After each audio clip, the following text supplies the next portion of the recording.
Thank you for tuning in for another episode of Pepe's Point of View. I'm your favorite host, your favorite R&B historian, your favorite music critic, Pepe. And you're in for a treat.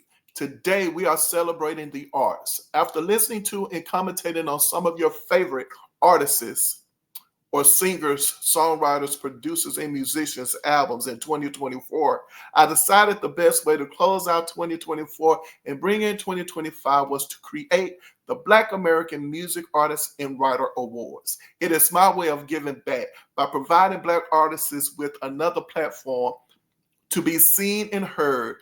It is my hope to be a bridge or to close the gap between R&B music and other genres of music. It's no secret. People say R&B music is DEAD, and some people want to KILL R&B music. No matter how much rhythm and blues is despised by some and how frustrated R&B singers are regarding not being heard or seen on major platforms or receiving the budgets of their pop counterparts, R&B music is not going anywhere. And today, I want to remind you, just like the popular blues song said, hey, hey, hey, the blues is all right. Well, in this case, hey, hey, hey, rhythm and blues is all right. The nominees were selected by one criteria.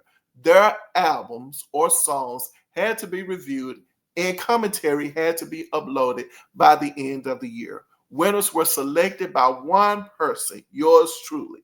Trust me, there was a lot of thought given to why a nominee was selected as a recipient or winner in that category. When the recipient or winner is announced, I will provide a description of why that artist was selected. Remember, all of these nominees are winners.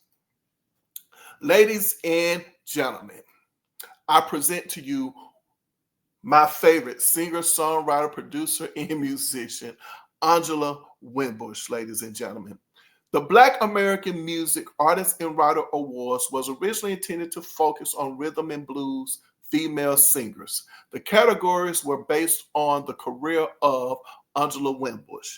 Angela is a multifaceted singer, songwriter, producer, and musician who has sold over 10 million albums and singles worldwide.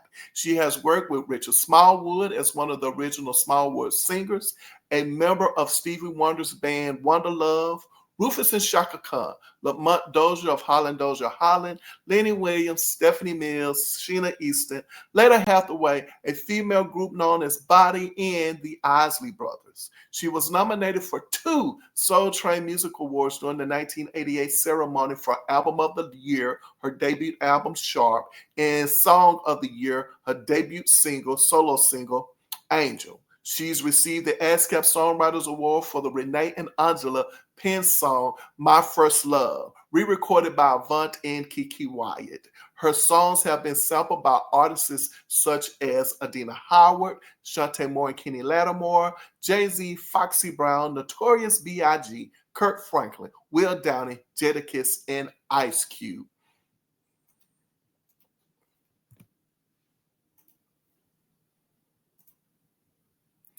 She has earned several R&B number one singles as a member of Renee and Angela, Save Your Love for Number One and Your Smile, as a solo artist, Angel, and Stephanie Mills' songs, I've Learned to Respect the Power of Love and Something in the Way You Make Me Feel. She has written and produced several top 10 R&B albums as a member of Renee and Angela, Street Called Desire, her solo debut, Sharp, the Isley Brothers albums, Smooth Sailing, Spend the Night, Mission to Please, and Eternal. Stephanie Mills' Home, and Sheena Easton's album, The Lover and Me. She has 3 singles that entered into the top 40 on the Billboard pop charts. Renee and Angela's I'll Be Good, the Isley Brothers' Tears, and Avant and Kiki Wyatt's My First Love. She's appeared on the Notorious B.I.G.'s album Life After Death with a remake of the Renee and Angela song I Love You More that was sampled as I Love the Dough. That album was certified diamond by the Recording Industry Association of America, donating shipment of 10 million copies, and has been credited as one of the best-selling rap albums of all time. She has written and produced songs that have appeared on movie soundtracks such as Necessary Roughness, Friday, Next Friday, Notorious, and The Firm. Angela has appeared in stage plays Church Girl, Forbidden Fruit, and Do You Trust Your Best Friend in the movie Fire and Rain. Her most recent musical contributions was on the Fife Dolls, former member of the Tribe Called Quest tribute album Forever, and Richard Smallwood's anthology album.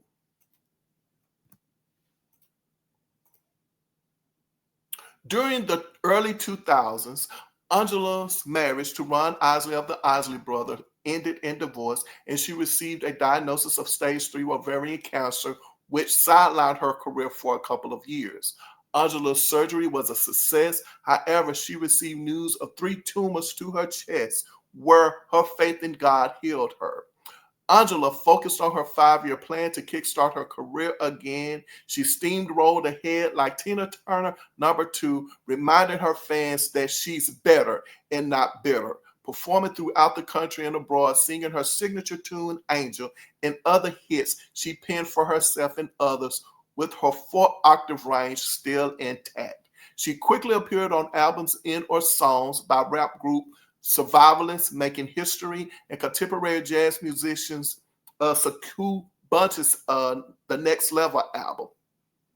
Angela told her testimony about how God healed her during her live shows and on television programs such as Jeff Major's flagship program on TV One, The Gospel of Music, and she appeared on comedian Monique's television program, The Monique Show, where she announced she graduated from Ministers Academy and was working towards her master's in divinity. In addition, TV One produced a documentary about Angela's career during season 3, episode 12 of Unsung.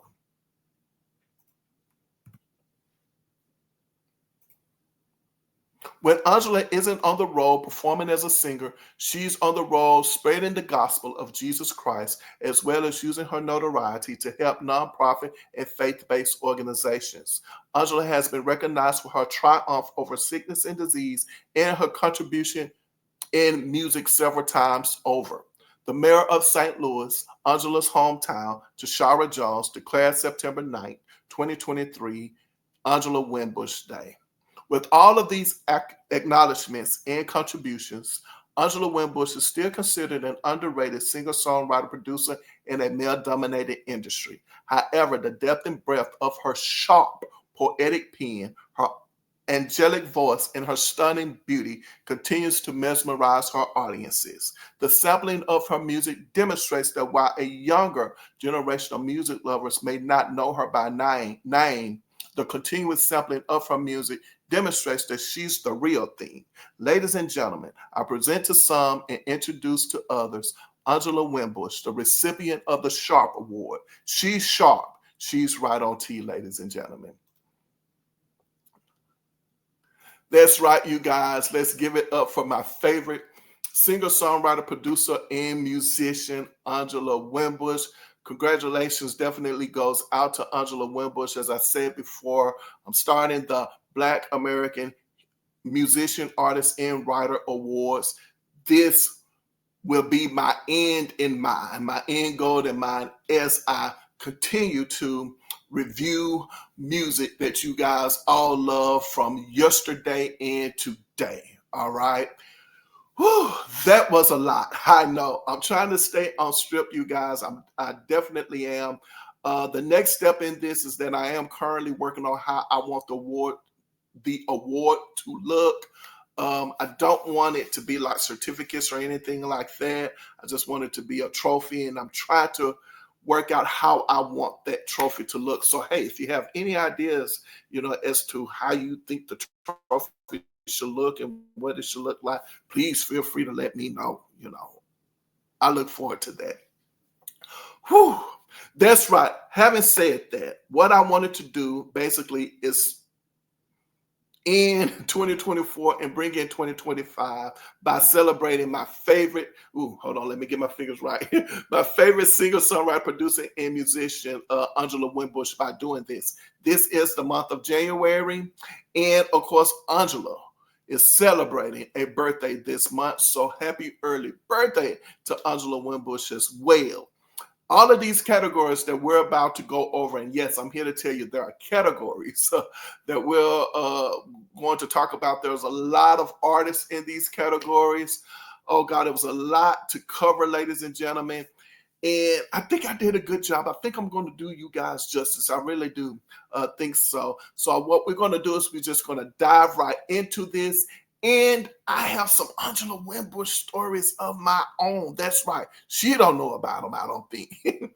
She don't know about these stories, but I have some Angela Winbush stories as well. I never met her, but as you guys know, I definitely try to get my Angela Winbush fix at least once a year. I try my best to attend her shows. So this year, it's on my list again this year to, go see Angela Winbush in concert before the end of the year. But anyway, having said that, what I want to do right now is that I want to go ahead on into, I believe, don't get me wrong, I believe I have an Angela Winbush story. That's right. So we're going to stick with the script, ladies and gentlemen. Now, my first Angela Winbush story, and this is a true story. I'm telling y'all, this is a true story. All right. So my first Angela Winbush story, before we start going over the going into the nominees and talking about the winners. This story is called If I Ever Diss You, It's Because You Gave Me a Reason To. That's right. I think Angela Winbush dissed me in a little roundabout sort of way, but we're going to talk about it, all right? And of course, that title, If I Ever Diss You, It's Because You Gave Me a Reason To, is a line from Angela Winbush's hit song, Treat You Right. So there I am, ladies and gentlemen. I'm at an Angela Winbush show. Okay, this was years ago. Do I want to say where it was? Yeah, I can say where it was. It's no big deal. So I'm in Nashville, right? Nashville, Tennessee. And I'm attending an Angela Winbush show. And it's in Nashville at Jazz and Jokes, okay? Whew, let me get this together, you guys. Y'all got to picture this, all right? So I'm at her show. I think she had 2 shows that week. When she was there, she had 4 shows, 2 shows a day. I think it was 2 shows Friday, and then another 2 shows that Saturday. I think I probably went to the Saturday show. I'm sure I went to the Saturday show, and I went to the first show that Saturday, not the second one. Yeah, I think that's right. But anyway, so there I am. I'm attending the show. I'm in there, and it's me by myself this time. I usually try to take some people, but this time I went by myself. So I'm there. I'm at the show, right? And of course, Angela comes out and she's performing. She's singing. Opening number pretty much always would be, I'll Be Good. But sometimes she might switch it up every now and then. But she comes out to I'll Be Good. And, she's singing and she's performing. So there I am. I'm in the show. I'm watching the show, and I have my phone, all right? And I am recording, all right, the show. So in my mind, what I'm trying to do is I'm trying to hold my phone steady. Sometimes, my hand can get a little shaky. So I'm trying to hold the phone, listen to the concert, and I'm trying not to sing because I'm like, I don't want to sing, and then I upload the video, and then you can hear me singing. I didn't want to have a video like that. So I'm just really trying to focus on the show this time and just really record the entire show. I can't remember the song. I'm not sure. Usually, Angela, how does it go? Her set usually go, I'll Be Good, Angel, maybe Your Smile, You Don't Have to Cry. So it had to be either when she was singing, You Don't Have to Cry, Your Smile. So I'm going to say it's probably was the 3rd or 4th song. Angela, she comes off the stage, you guys. Let me tell you, I'll tell you the story. So Angela, she comes off the stage, right? And she comes into the audience. There's a guy, what's his name? I think it's Russ. I think maybe he's like her tour manager or something like that. But anyway, he's coming into the audience behind her as well. So now, mind you, she's singing, and I'm holding my phone, and I'm just like this. And as you can imagine, I'm trying to listen to Angela sing, because I'm trying to enjoy the show. Like, I'm really focused this show, right? Because I'm recording it. So I'm trying to hold still and recording it. I'm following her around. I'm trying to listen to her sing as I'm watching her, and I'm trying my best not to say anything. So when Angela comes off the stage, I'm like, oh my gosh, she's in my audience. It's me, but I'm trying not to go, oh my gosh, this is good. I'm trying not to say anything, right? And so I'm just recording, but I'm so shocked at the same time. So as she's walking throughout the crowd, Russ, he stops, like he's in the center of the floor, whatever, right? So there's a part where she's walking and he's not following her anymore, okay? And so now, mind you, I'm at my table. There's a table to my right, but it's not right in front. I mean, it's not my immediate right, but it's kind of like right here. Like, so I'm here, and the table is probably right here. There's a table right here. And I am recording. So as I'm recording her from a distance, maybe, I don't know, maybe 15, 20 feet away from me, but she's coming closer to my area, right? So I'm just like this, I'm recording. And I'm like, oh my gosh, that's Angela. I'm like, oh my gosh, oh my gosh. And so there I am, I'm recording. All right, so there's a table to my right, and she is going around that table. Like, she doesn't make it right there in front of me, but she is like, maybe at this moment in time, she's 10 feet in front of me, right? Singing. So she is at the table that's to my right, but she's making her way to the next table that is right in front of me now. So it's like she goes from here, she's from here at this table to go around here where I turn my head and we're right there in front of each other, right? So mind you, as I said, as she's singing, she makes eye contact with me. Yeah. I'm like, oh my gosh, like, this is great. So I'm recording, I'm following her, right? And Angela's looking at me. I'm looking at Angela. Angela's looking at me. I'm looking at Angela again. She's looking at me. And then she goes around to the table. And there's a lady at the table. I don't know if that lady was at the table by herself or not. I'm not quite sure. But she's definitely at the table. And we're all like, there's eye contact. So now as Angela goes over to the lady that is, directly in front of me now, to my immediate right, she goes behind her. And as Angela goes behind her, it's like, this is the lady's face. So just a picture. This is my face, right? Looking straight ahead. Angela is behind the lady. She goes behind the lady and she's still singing. She's still singing. And she goes and she bends down beside the lady in front of me. And so the lady is looking straight ahead at me.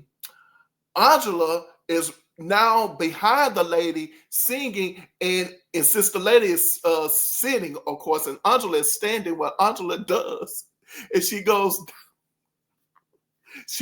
down, y'all, as you probably can imagine what is happening.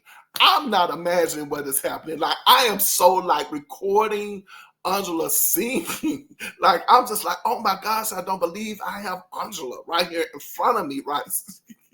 And I'm just trying to, just keep this moment like on this video. And I'm trying to hold my phone steady, right? So she's singing, she bends down now beside the lady. and she's still singing. So now Angela's face and the lady's face, they're side by side, and Angela is singing, you guys. Oh my gosh. And now I'm looking at Angela. Angela's looking at me. The lady that she is now singing beside is looking at me too. Like, so we're all looking at each other, right? Oh gosh. Okay, let me get it together. And the next thing I know, maybe it felt like forever. It was not a minute. I'm gonna say maybe like 10 seconds, maybe 10 seconds, but it felt like an eternity, but it was like 10 seconds. And the next thing I know, Angela gets up, gets up from the lady, like their face was side by side. So she lifts up, and Angela goes to me. She goes like,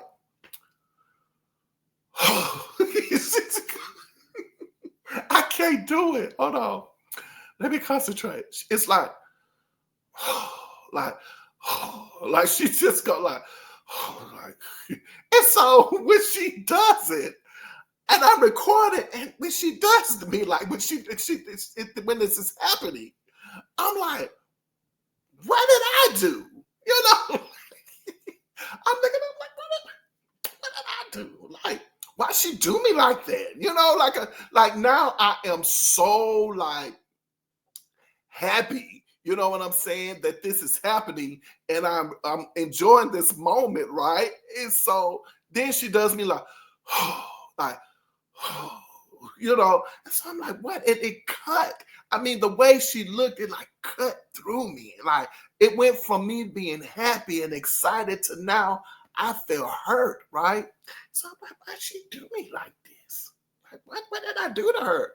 So you guys, as I'm telling this story, and I've never told anybody this story before. So as I'm telling this, as this is happening, right? And you probably are already like, he's not getting what's happening. Like, I'm talking about you guys are probably saying this to me now, because as I'm explaining this to you, you guys probably have already caught on to why she did me like that. But I ain't thinking about it. So then she gets up and she's just walking off, and she just starts, she's still singing. And I turn around and I'm still trying to figure out like why she do me like that. And she walked away and like my feelings are hurt. And before she could get to the next table, like she done walked away from that table, but by the time she gets to the next table, I'm like, oh my gosh, you cannot be this stupid. Oh my gosh, this is me. Like, I'm like, oh my gosh, she thinks you stupid. She was like, she thinks you are so slow. I'm like this. I was like, Angela thinks I'm stupid. Like she thinks I'm so slow. It hit me. What is happening? And I'm saying to myself, like, I don't believe this just happened to me. And it didn't, and it happened to me with my favorite singer ever, right? I'm like, Angela had to see me, obviously, with my phone, saw me recording her, and she was trying to give me my picture moment. And I'm like, oh my gosh. Oh my gosh. Now, let me tell you, here's what happened. I felt like something in me was like, as she was coming closer to me, take the picture. Like, take a picture, take a picture, take a picture. That what was going on in my head. I have to be honest with you. It was. But you know what? I'm like electronically challenged. So I was like, no, I don't want to do this, because I had already had a good recording going on. And I said, I was like, well, if I hit the record, the button to take a picture, that might that might mess up my video. I was like, I don't want to take a chance on that. So let me just continue to follow her and record her. But I'm not thinking that she's thinking, take the picture. Like that, I'm bending down. I'm doing all this stuff. I see you. I'm side by side with this lady. I'm trying to give you your picture moment. Sir, take the picture. And I didn't do it. She didn't see a flash from my phone, right, to indicate that I had took the picture. That's all she was waiting on. She was waiting on a flash. And I just said, I'm sorry, I've never told anybody this story before. So that was one of my many Winbush moments. I'm sorry. I'm sorry. Oh, God. Listen, I don't know if she talked bad about me. I don't know if she talked bad about me to her crew. After the show, like, y'all, I'm sitting up here trying to get this boy to take this man to take this picture. I didn't. So that was my moment where I just feel like, you know what, I think she dissed me. You know what I'm saying? Like that was my moment. What you say? If I ever diss you, it's because you gave me a reason to. So I gave Angela Winbush a reason to diss me, y'all. I gave her a reason to diss me. I was like, man. Oh gosh, that was many years ago. That was like, ooh, that show. I don't know. Was it Jazz and Jokes in Nashville? I don't know. I don't even want to guess. Before 2010, somewhere between 2006 and 2010, Angela. That's when that happened. Yeah, I've been keeping it all these years, but hey, it's what it is. I mean, I hope you forgive me and don't think.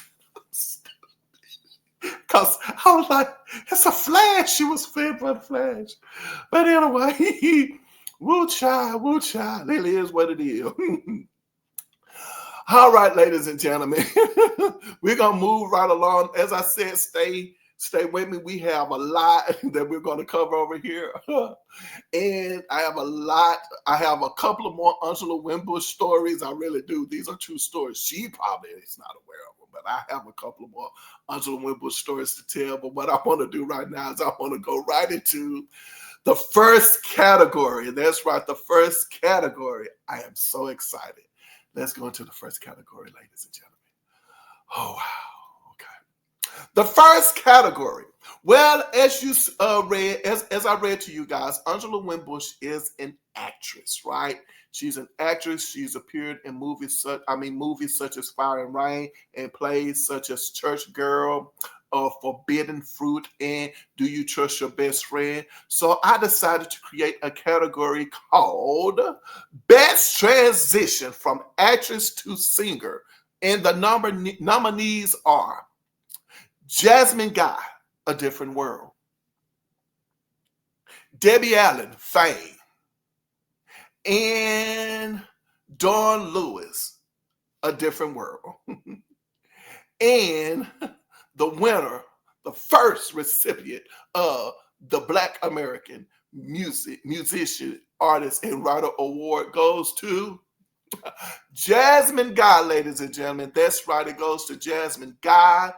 Best transition from actress to singer, Jasmine Guy. Congratulations goes out to Whitney Gilbert. You're the first. Yes, so excited. Yes, that's right, Jasmine Guy. Ladies and gentlemen, Jasmine Guy's debut album on Warner Brothers Records back in 1990, I believe it was, 1990. Oh gosh, wow. Let me tell you, when I first, we knew Jasmine Guy could sing. At least I thought she could sing when she was in Spike Lee's School Days, all right? And they gave that performance of, I don't want to be alone tonight. I think that's the name of the song. I'm not quite sure. But it gave you kind of like that sparkle, kind of like feel, like giving him something he could feel, like kind of like that In Vogue type of video, giving you something, giving him something he could feel. That's how I kind of think about it. But it was just one of those standout moments in the Spike Lee movie School Days. Anywho, and so I just knew then that Jasmine Guy could sing it. She would sing a little on A Different World, but her character Whitley was not always to be taken seriously all the time. And so when she would sing, she would be, kind of, silly with it. Well, anyway, long story short, when her debut album came out in 1990 with the song Try Me, that was written and produced by Full Force, and background vocals by the female group Ex-Girlfriend. When I first saw that video and knew that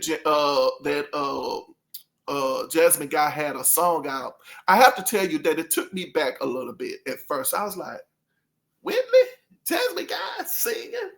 It was a great video. I love the video a lot. And I think the video or the song could have, charted higher than the top 20 on the R&B charts. But for me personally, I think what probably prevented that from happening was that we were taken back a little bit about, are we to take her seriously? Because she's an actress transitioning to being a singer. Yeah, we know that she can sing, and we know she can dance, but it's kind of like, it took me some adjusting to get used to Whitley, performing that song and taking her seriously, even though I love the song. But what I like most about her album, or the next couple of singles that were released on that album, is that I feel like the second single, Another Like My Lover, I believe that it charted higher because we were now used to seeing her. When we heard that song, we was like, oh, she's serious. She can do this. We love this song, like Another Like My Lover. Like, we're taking, Jasmine seriously. And then she comes out with the next song, Just Want to Hold You, and that song would be the biggest single on the album. So she wins it hands down. Unfortunately, what I wanted to happen that didn't happen, I wanted a second album to materialize, and for whatever reason, it didn't materialize. And that goes to show you, it's kind of like when you think something is gonna do well and you're gonna get that follow-up, it doesn't happen. I guess it just really wasn't meant to be.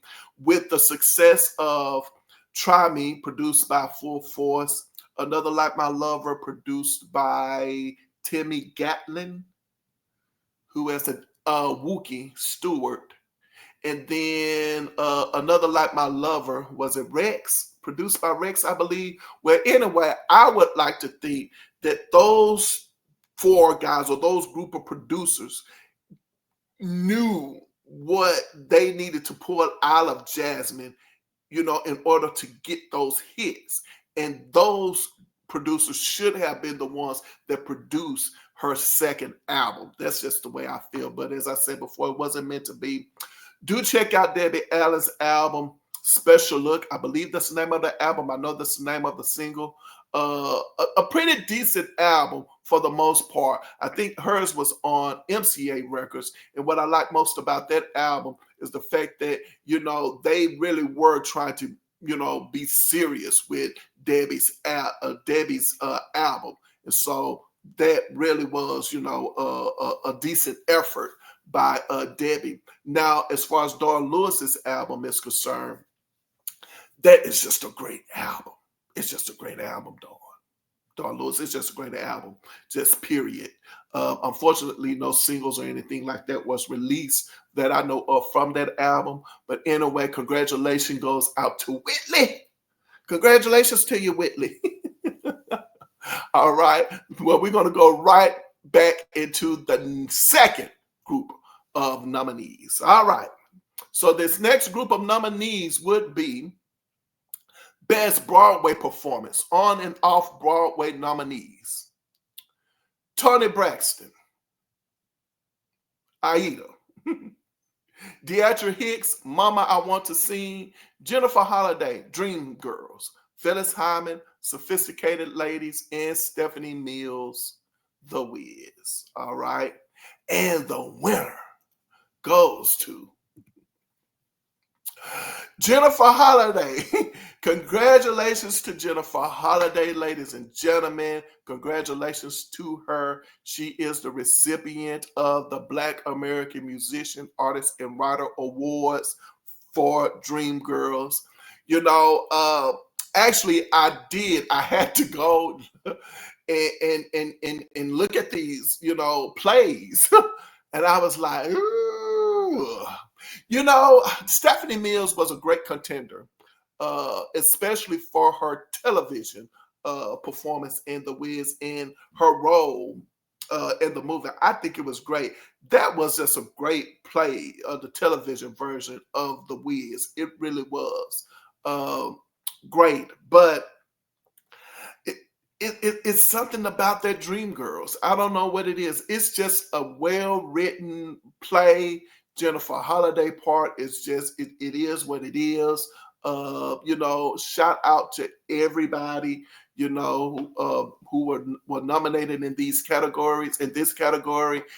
It definitely was not an easy thing to do as far as choose the nominee.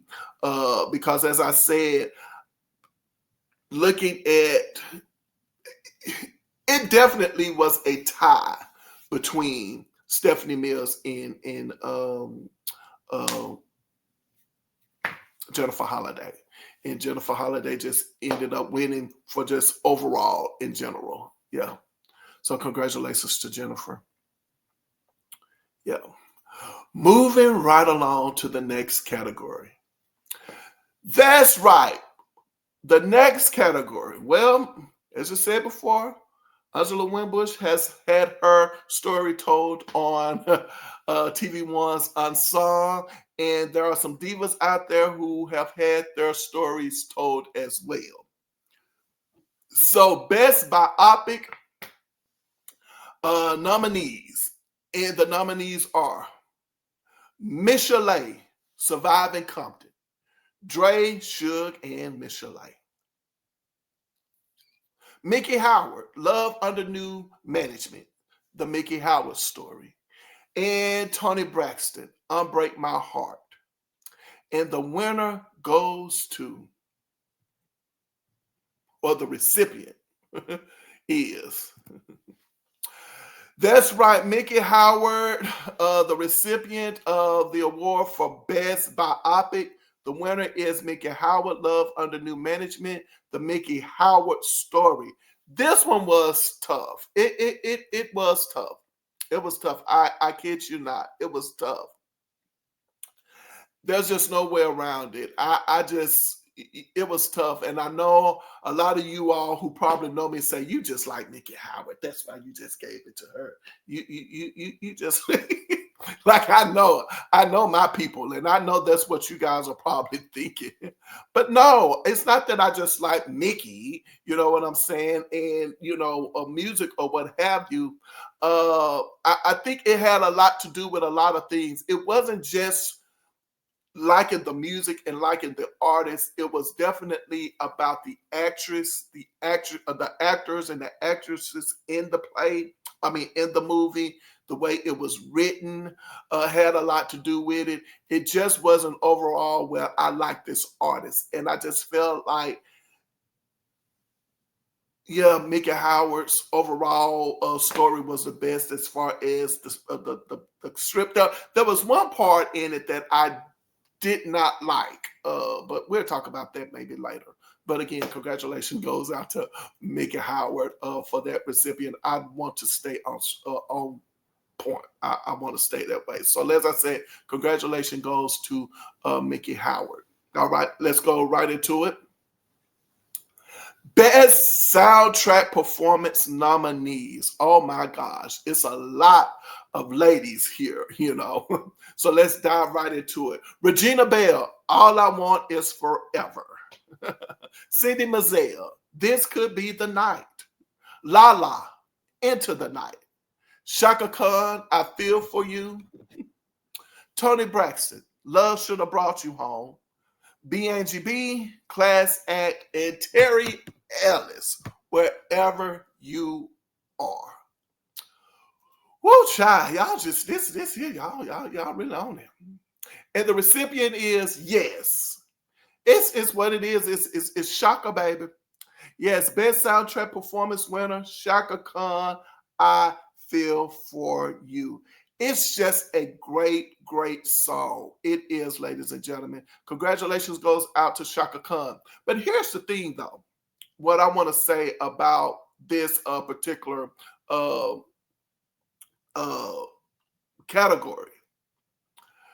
Don't get it twisted, because Cindy Mizell's This Could Be the Night.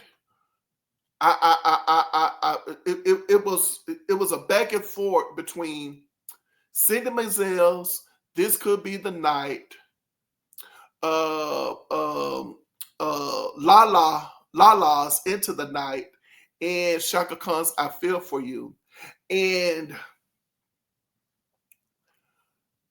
Cindy Mizell's This Could Be the Night, like when that song comes on, okay, when that song comes on, it moves you. It does. And that was probably one of the best parts of the movie as well. Like some of these songs, even though they were not hits, when they were released, but at the same time, when you hear them, it's not like you dislike them when you hear them on in the movie. Like these songs, when they come on, you're singing them. And This Could Be the Night is one of those songs that you're just singing when that movie comes on. And I don't hold on, don't do it. Don't do it. Do I have the song over here? Yeah, see, I told you. I ain't joking. I ain't joking with you, baby. Right? I ain't joking. Yeah, so when I found out that, that was her singing, I was shocked. I was shocked, ladies and gentlemen. So congratulations goes out to Chaka Khan, for her receiving, the award for best, I'm sorry, you guys, for best soundtrack performance winner. Chaka Khan, I Feel For You. Wow. Let's move it right along.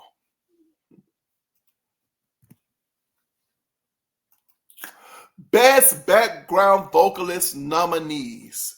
Woo! All right. I'm sorry, I'm quit making all that noise. Best background vocalist nominees. B.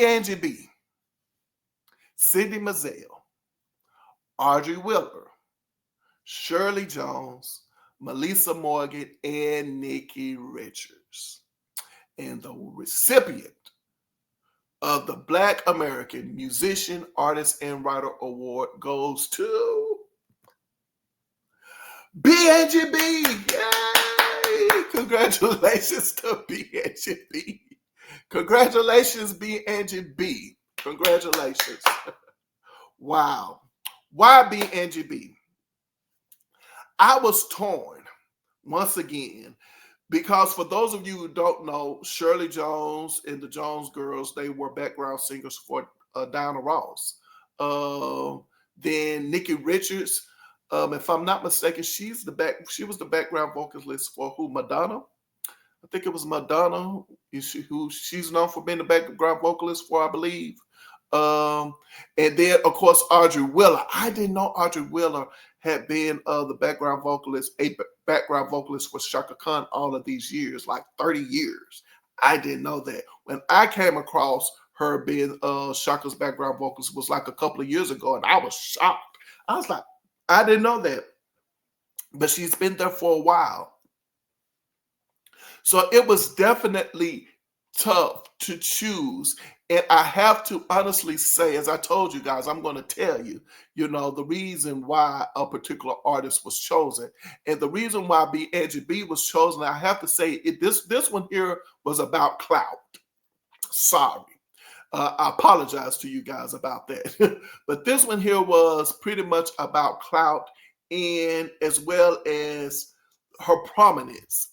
And I do know that there are some, when you go to these shows, we attend concerts and what have you, there are some singers who allow their background vocalists to cut a rug. Like they have their own little special moments in their shows, so on and so forth, and they do extremely well, performing, the singers, let them rip, turn them loose, as I say, and let them perform and sing their behinds out, their background vocalists. But for BNGB, what she did for just the brief period of time where she was with, the MC Hammer's camp with Oaktown 357 and MC Hammer. Like, I have to say this, and most people probably think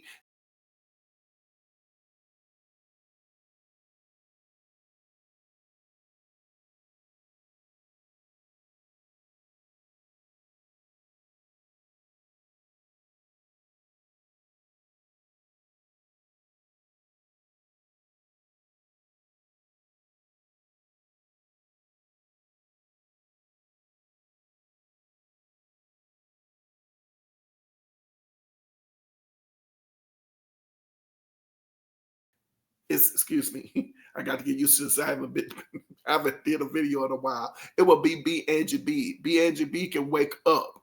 You know what I'm saying? A song with those background vocals in her guest appearances is just what it is. So to me, she is the Nate Dogg, the female Nate Dogg, of hip hop. In rap, she is. But I don't. See, I love it when things just come together like that because I've never thought about that until now. See, don't be tripping on me. Don't trip on me. I know what I'm doing. Forget that. I'm solid. I'm like Ashford and Simpson. I'm solid as a rock over here. Don't get it twisted. I'm serious about mine. You understand what I'm saying? That's what it is. Okay, you guys, moving right along. Oh my gosh, you're in for a treat, ladies and gentlemen. You're in for a treat. Hey, I got an Angela Winbush story coming up. All right, so you're in for a treat. Angela Winbush. I have an Angela Winbush story, you guys. All right, so sit back with this Angela Winbush story. This is an Angela Winbush in an In Vogue story. This is a true story. I promise you guys, I am not pulling your legs at all. And this story is called What's It Going to Be? Because I can't pretend. All right. In Vogue versus Angela Winbush. I promise you guys, like, I can't make this stuff up. You think I'm making this up? I can't make this up. So as I said, Angela Winbush, she has an unsung, right? It's season 3. So I don't know. I'm gonna say it was like in 2010 or something like that. Angela Winbush. And so anyway, so there I was. At this time, I'm in graduate school. Okay, I'm in graduate school, and I don't know what I was doing one day, but of course I was on the computer at this time, and it could have been at home. I could have been at home. I don't think I was in class that day, but I was in home, and Unsung came out with its list of artists who they wanted people to vote on to be the next recipient of a documentary on Unsung. And In Vogue and Angela Winbush was on that list. I can't make this up. So one day I'm looking down and I'm looking at all of the people, and I'm like, oh my gosh, I'm like, this can't be. Angela Winbush and In Vogue, they're trying to vote for them to have a documentary. Like, I'm like, oh my gosh, this is great. So, so let me tell you what happened, y'all. So I'm in graduate school, and one day I'm in class, And I had already cast my vote. I'll cast my vote. And I was like, man, like, no. I'm saying to myself, like, I don't know. Like, people, I got to find a way to help Angela get her a documentary. Like, this is me. Seriously, I'm like, I got to find a way to get Angela Winbush her documentary. I'm like, how am I going to do this? Like, I just got to find a way, right? So one mind said,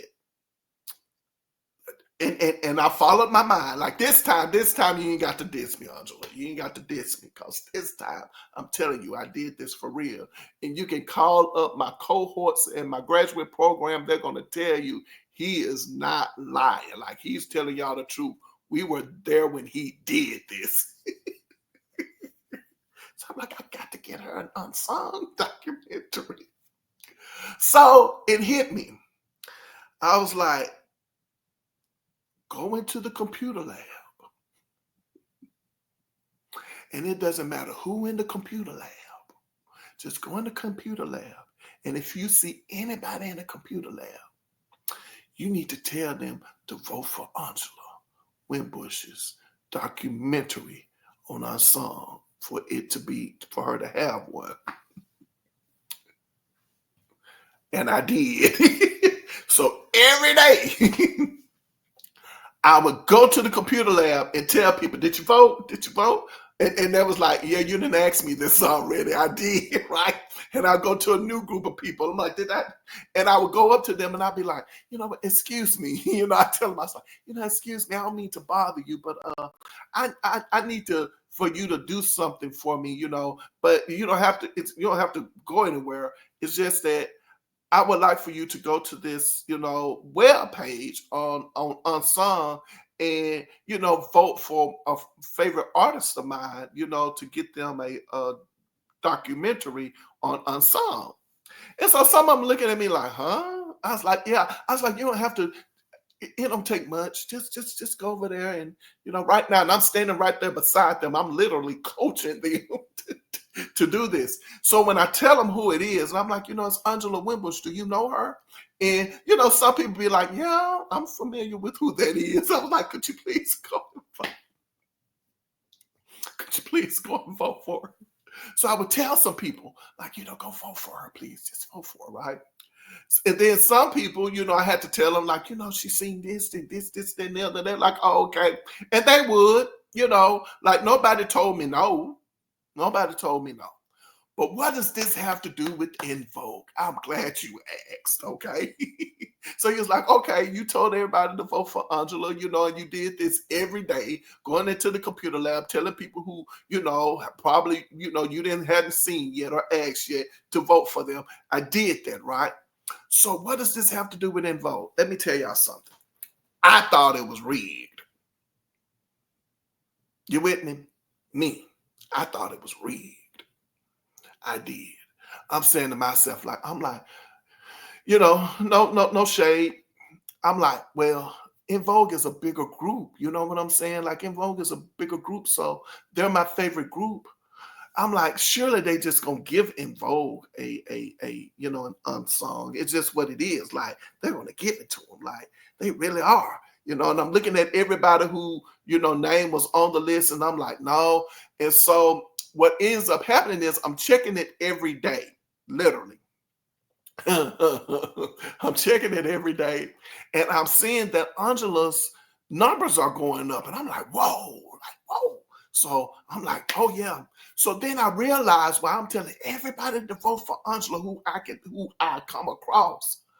I realized that I haven't told anybody to vote for En Vogue. Listen, I'm sorry. I'm going to say this. And when I say this, you're going to be shocked, because you're going to go like, yeah, he was really on one that day, because I didn't even vote for En Vogue. You know how much I love En Vogue. I didn't vote for En Vogue. See, what had happened was, this is what happened. See, what happened was, I looked at the numbers, And I saw in Vogue's number, I saw Angela's number, and I was like, I was like, I don't know what the criteria for us song. I don't know if they're gonna do the top whatever number. And if In Vogue, if I'm telling people to vote for In Vogue, and if I'm voting for In Vogue, what I needed to get the numbers up as high as I possibly could for Angela. I did. I had to get the numbers up as high as I possibly could. And I was like, I can't afford anybody to beat out Angela. You know what I'm saying? Like, I just couldn't, because let me tell you, because, she's underrated. You know what I'm saying? And I figure like people are just, not going to do it. And so anyway, they closed out the count. You know what I'm saying? They closed it out. And the next thing I know, I look up and Angela's name is mentioned that she's going to have another song. And I'm happy and I'm excited. I'm like, man, yes, I'm going to finally, get me an Angela Winbush, documentary. Then I was like, man, En Vogue didn't get it. I was like, so this is me now. This is me. I'm like, but wait a minute. En Vogue? So it was real? Like it was real? It was really real. You mean to tell me it was real? That's how I'm looking, because now it's sinking. It's sinking in like, oh yeah, it was really legit, But I was like, oh well, I was like, En Vogue, I just figured that they were just going to get one. I looked at En Vogue as, I wanted to see them probably like on MTV's Behind the Music or something like that. Yeah. I figured that they would, I'm like, En Vogue Behind the Music on MTV, and they didn't even get that. Like, we still, listen, you guys, we still don't have an En Vogue documentary, like on any level. And I saw a clip years ago called Diva Diaries. And I'm like, oh, okay, well, that would be a good clip, a good story, Diva Diaries. Okay, they're going to try to get this En Vogue story together. And they didn't even, we don't have anything on them. But anyway, so what is it going to be? Well, in this case, it was going to be Angela Winbush. I had to choose. So it was Angela Winbush. And I had to get over that too. That was one of those things where I'm like, okay. But anyway, moving right along and moving into the next category. Let's go ahead on the next category. Best Musician nominees. That's right. Best Musician: Joyce, Fenderalla, Irby, Lala, Bernadette Cooper, and Rachelle Ferrell. Best Musician. Mm-hmm. And the winner is Rachelle Ferrell, baby. Rachelle Ferrell. Congratulations goes out to Rachelle Ferrell. Congratulations, Rachelle Ferrell. The Black American Musician, Artist, and Writer Awards for Best Musician. Winner is Rachelle Ferrell. I mean, do we need to explain it?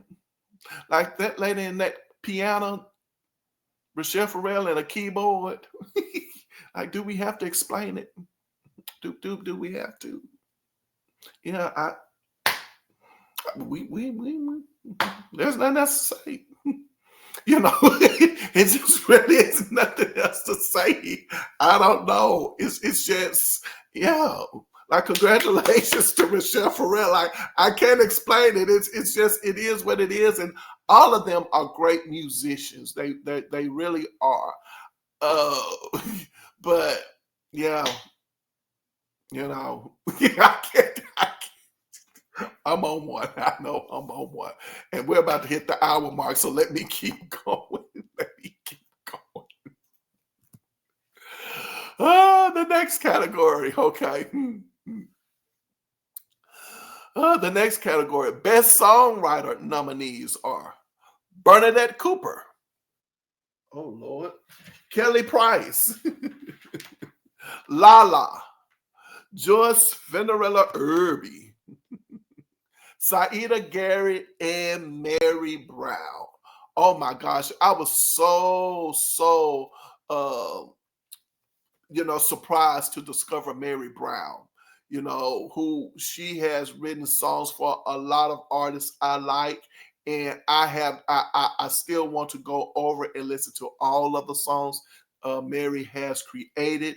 But let's get right into who is the recipient. And the recipient is the one and only Saida Garrett. Yes. Congratulations goes out to Saida Garrett. Saida, you are the recipient of the Black American Musician, Artist, and Writer Awards for Best Songwriter. Congratulations goes out to Saida Garrett. It was tough, ladies and gentlemen. This was a tough category, I kid you not. I mean, because La La alone, right? La La alone with her song "You Give Good Love" is such a huge song to me in the Whitney Houston's catalog, right?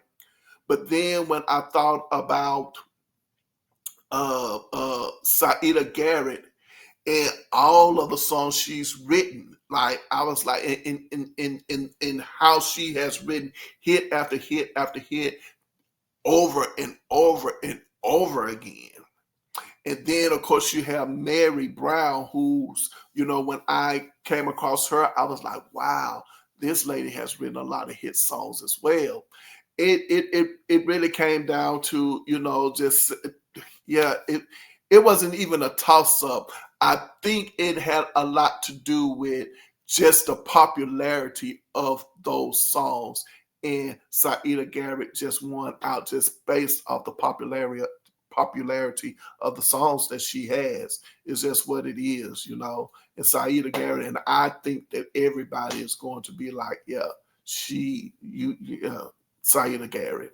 And of course, Kelly Price, she has a great catalog, for other artists as well. All right, the next category coming up. All right. Best Singer, Female Lead Singer, Duo, Band, or Group Nominees. Shirley Jones, the Jones Girls. Letitia Body of the group Body. Barbara Weathers, Atlantic Star. Martha Wash, 2 Tons of Fun. Sharon Bryant, Atlantic Star. Karen Wheeler, Soul to Soul. And Terry Ellis of En Vogue. And the winner is the recipient of the Black American Musician, Artist, and Writer Awards for Best Singer, Female Lead Singer, Band, Group, or Duo Nominee. And the winner is Terry Ellis of En Vogue. Congratulations goes out to Terry Ellis. Congratulations. I know what you're thinking.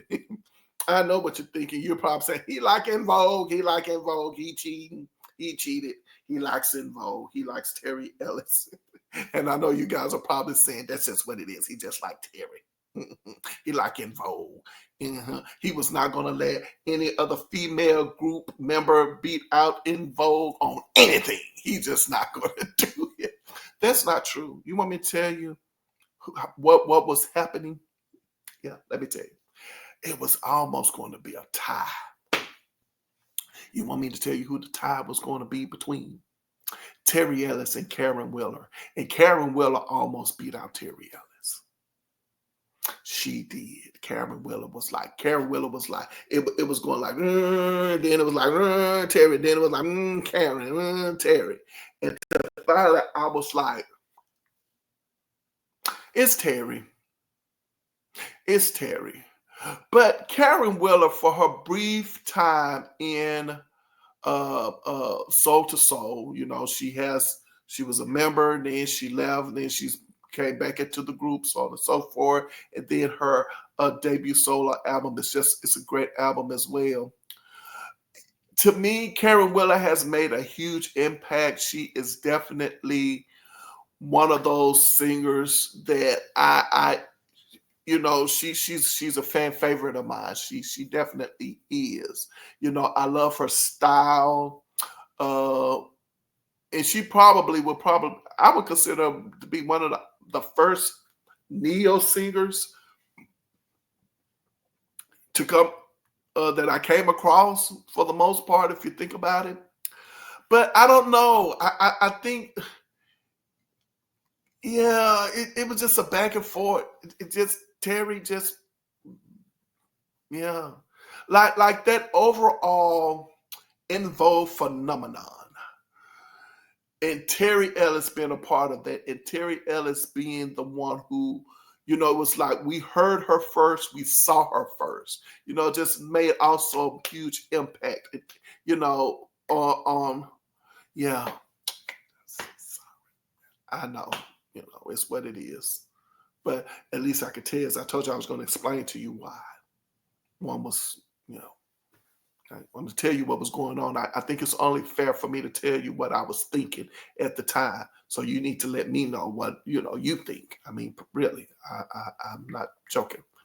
Let's go to the next category. Okay. Woo, what is the next category? I'm waiting on it to pop up. Oh, okay. So the next category, best collaboration nominees. Oh my gosh, y'all. Like, this was great. Oh my gosh. The best collaboration nominees. Yeah, we got to do this. Best collaboration nominees are Smile, Gerald Levert and Cindy Mizelle. Oh my gosh. If you have not heard that song, please go out and hear that song by Gerald Levert and Cindy Mizelle. Oh my gosh, Smile is such a great song. Ron Isley, R. Kelly, and Kelly Price were a friend of mine. Gerald Levert and Mickey Howard, That's What Love Is. If, Miss Chalet and Michael Holmes. It Hurts Me. Keith Sweat and Keith Sweat and Jackie McGee. Nothing Has Ever Felt Like This. Will Downing and Rachelle Ferrell. Love Saw It. Babyface and Karen White. And If You Ever Need Someone. Will Downing and Audrey Wheeler. Y'all, this was tough. It was a tough one. I kid you not. If you have heard any of these songs, then you would know how tough this was because, as I said before, all of these songs were great.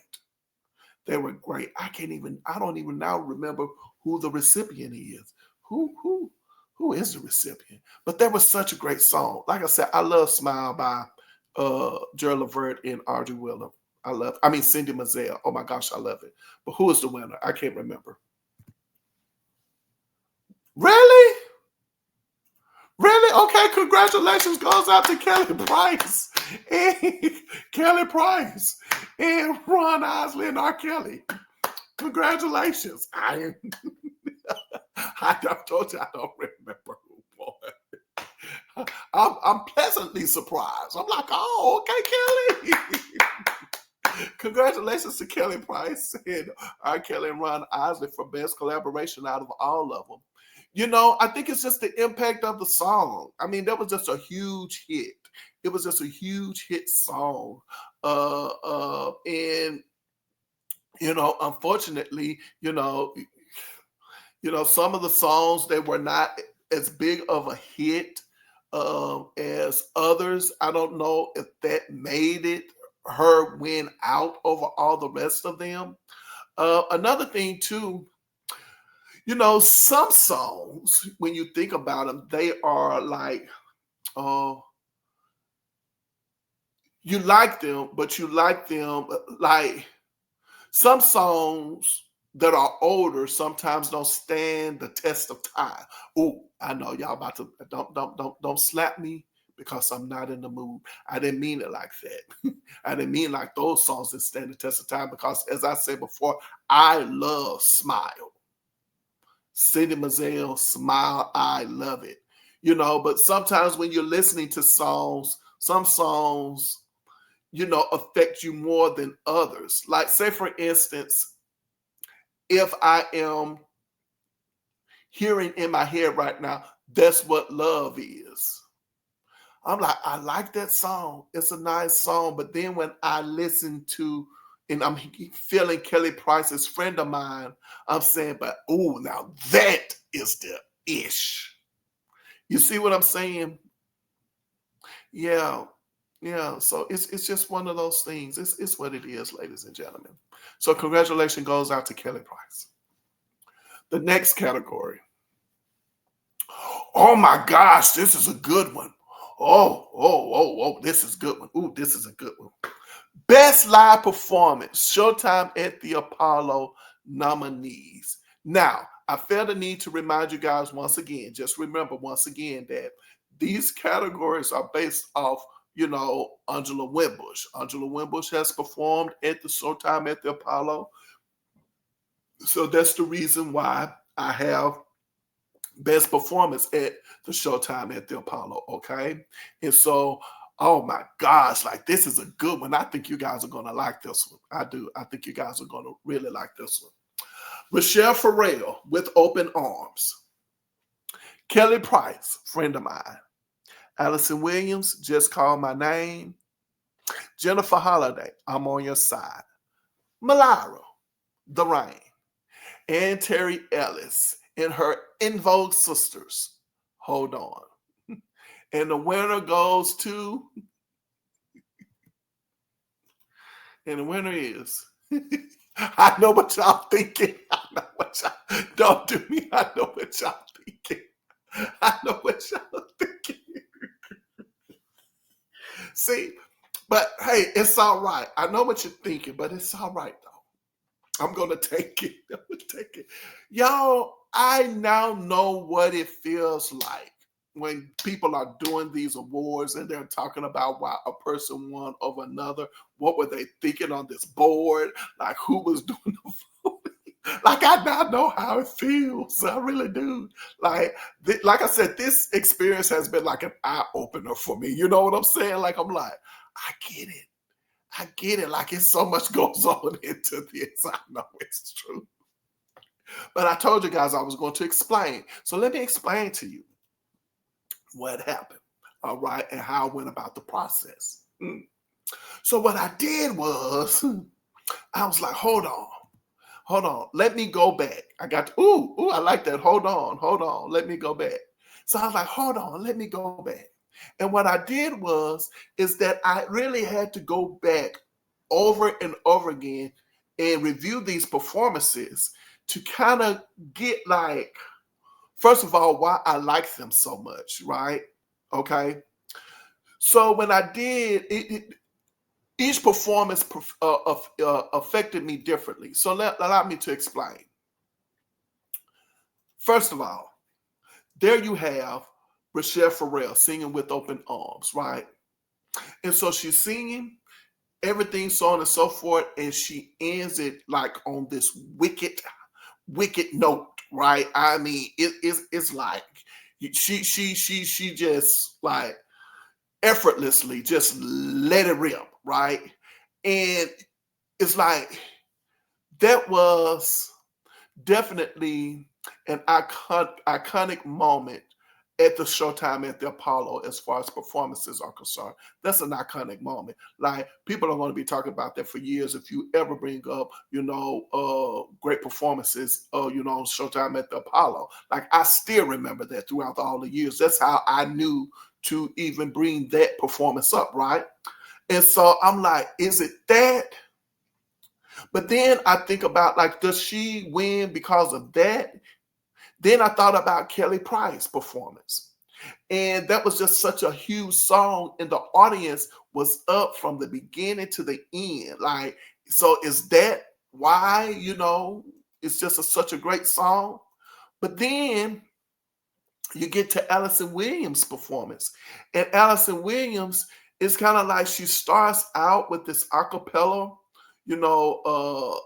tribute to someone who had passed. And so she starts out with this a cappella performance, and then she goes into singing Just Call My Name. And then as she's singing it, then she goes into this dramatic ending, like this Patti LaBelle type dramatic ending. And she really moves the crowd. And I mean, she's really coming off with this wonderful and great performance. I'm like, well, does she win because of that? And then, of course, Jennifer Holliday, I'm On Your Side, like the lady just going to command, a room. It's just what she does when she sings. It's just what it is. She can sing Mary Had a Little Lamb. It's just what it is, right? So I'm like, is that it? And then Malara, checking out her performance. Like I said, she really, was moving the audience, and she really was like really giving a showstopper performance. Malara. So I'm looking like, which one do you choose?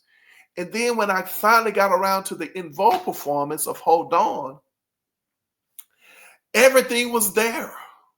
You had Terry opening up the performance. I mean, singing her behind off. Of course, the ladies of In Vogue was, in unison with her, performing their behind. I'm singing their behinds off, right? The crowd was into it, standing, anxiously standing and waiting, and everything was just so great. And then when the beat dropped, oh, it was on, and everybody was rocking. And the ladies of In Vogue just continued to rock, and the audience continued to roll, and they just kept rocking and rolling and singing all the way up to the very end of the performance. And that's the reason why Terry is chosen. Her and her In Vogue sisters. That's the acceptance speech. That's the acceptance speech. It's just what it is. It was a great moment.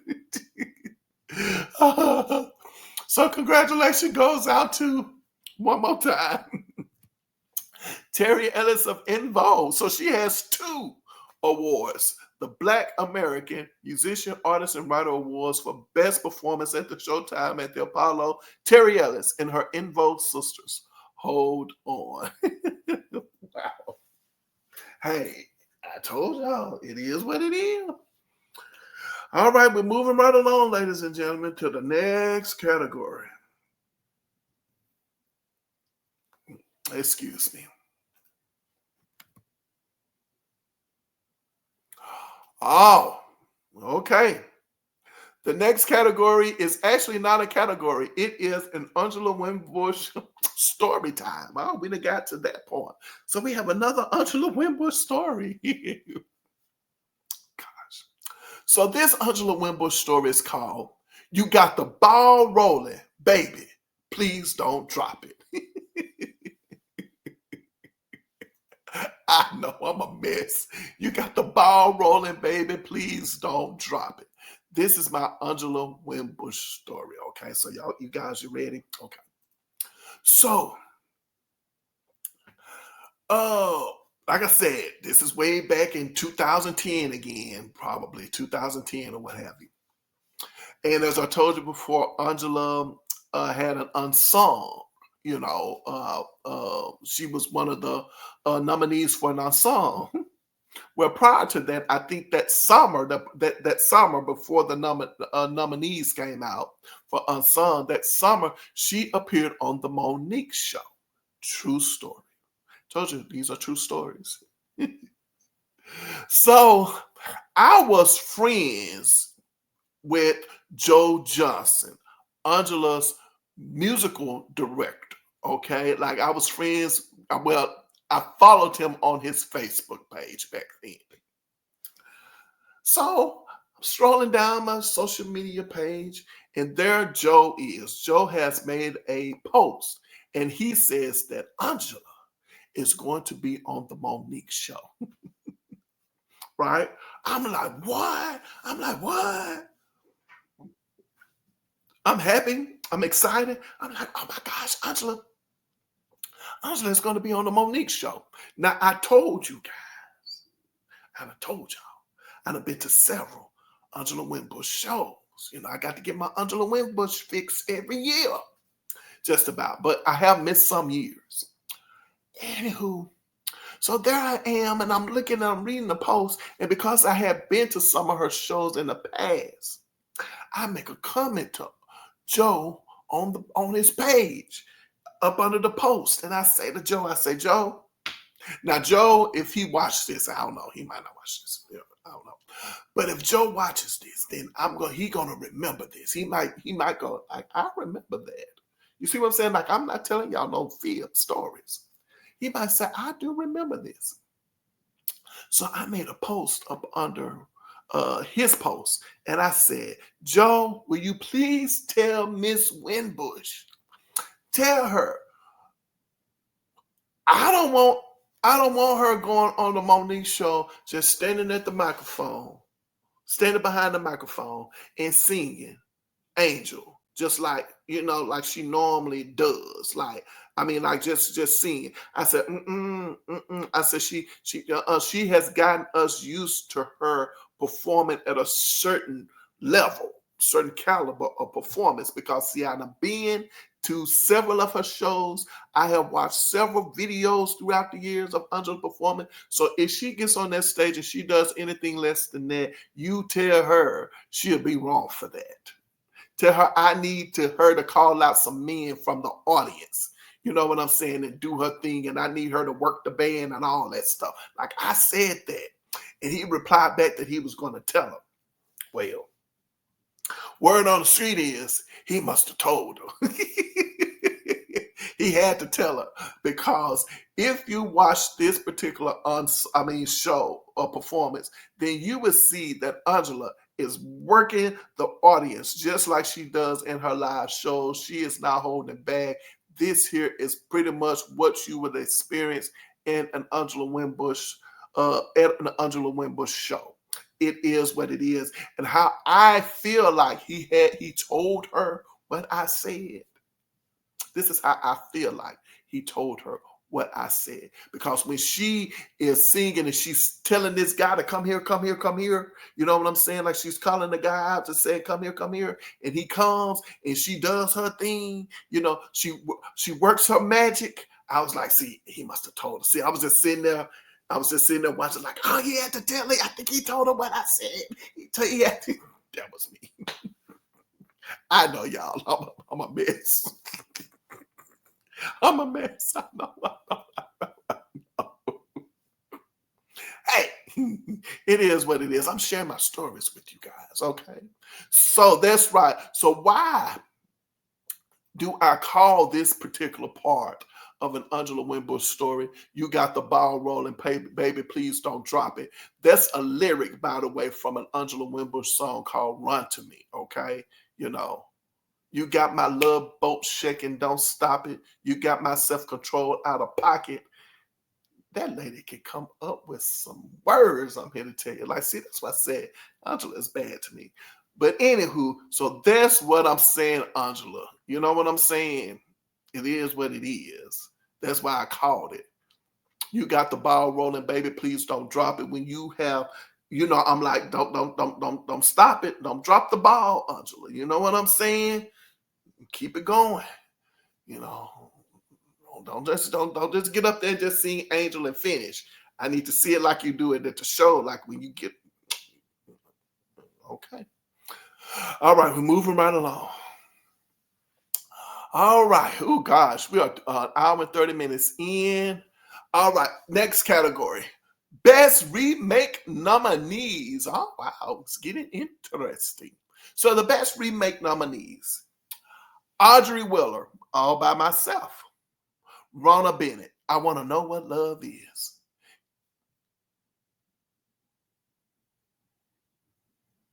Kelly Price, As We Lay. Chaka Khan, I Feel For You. Donna Allen, Joy and Pain.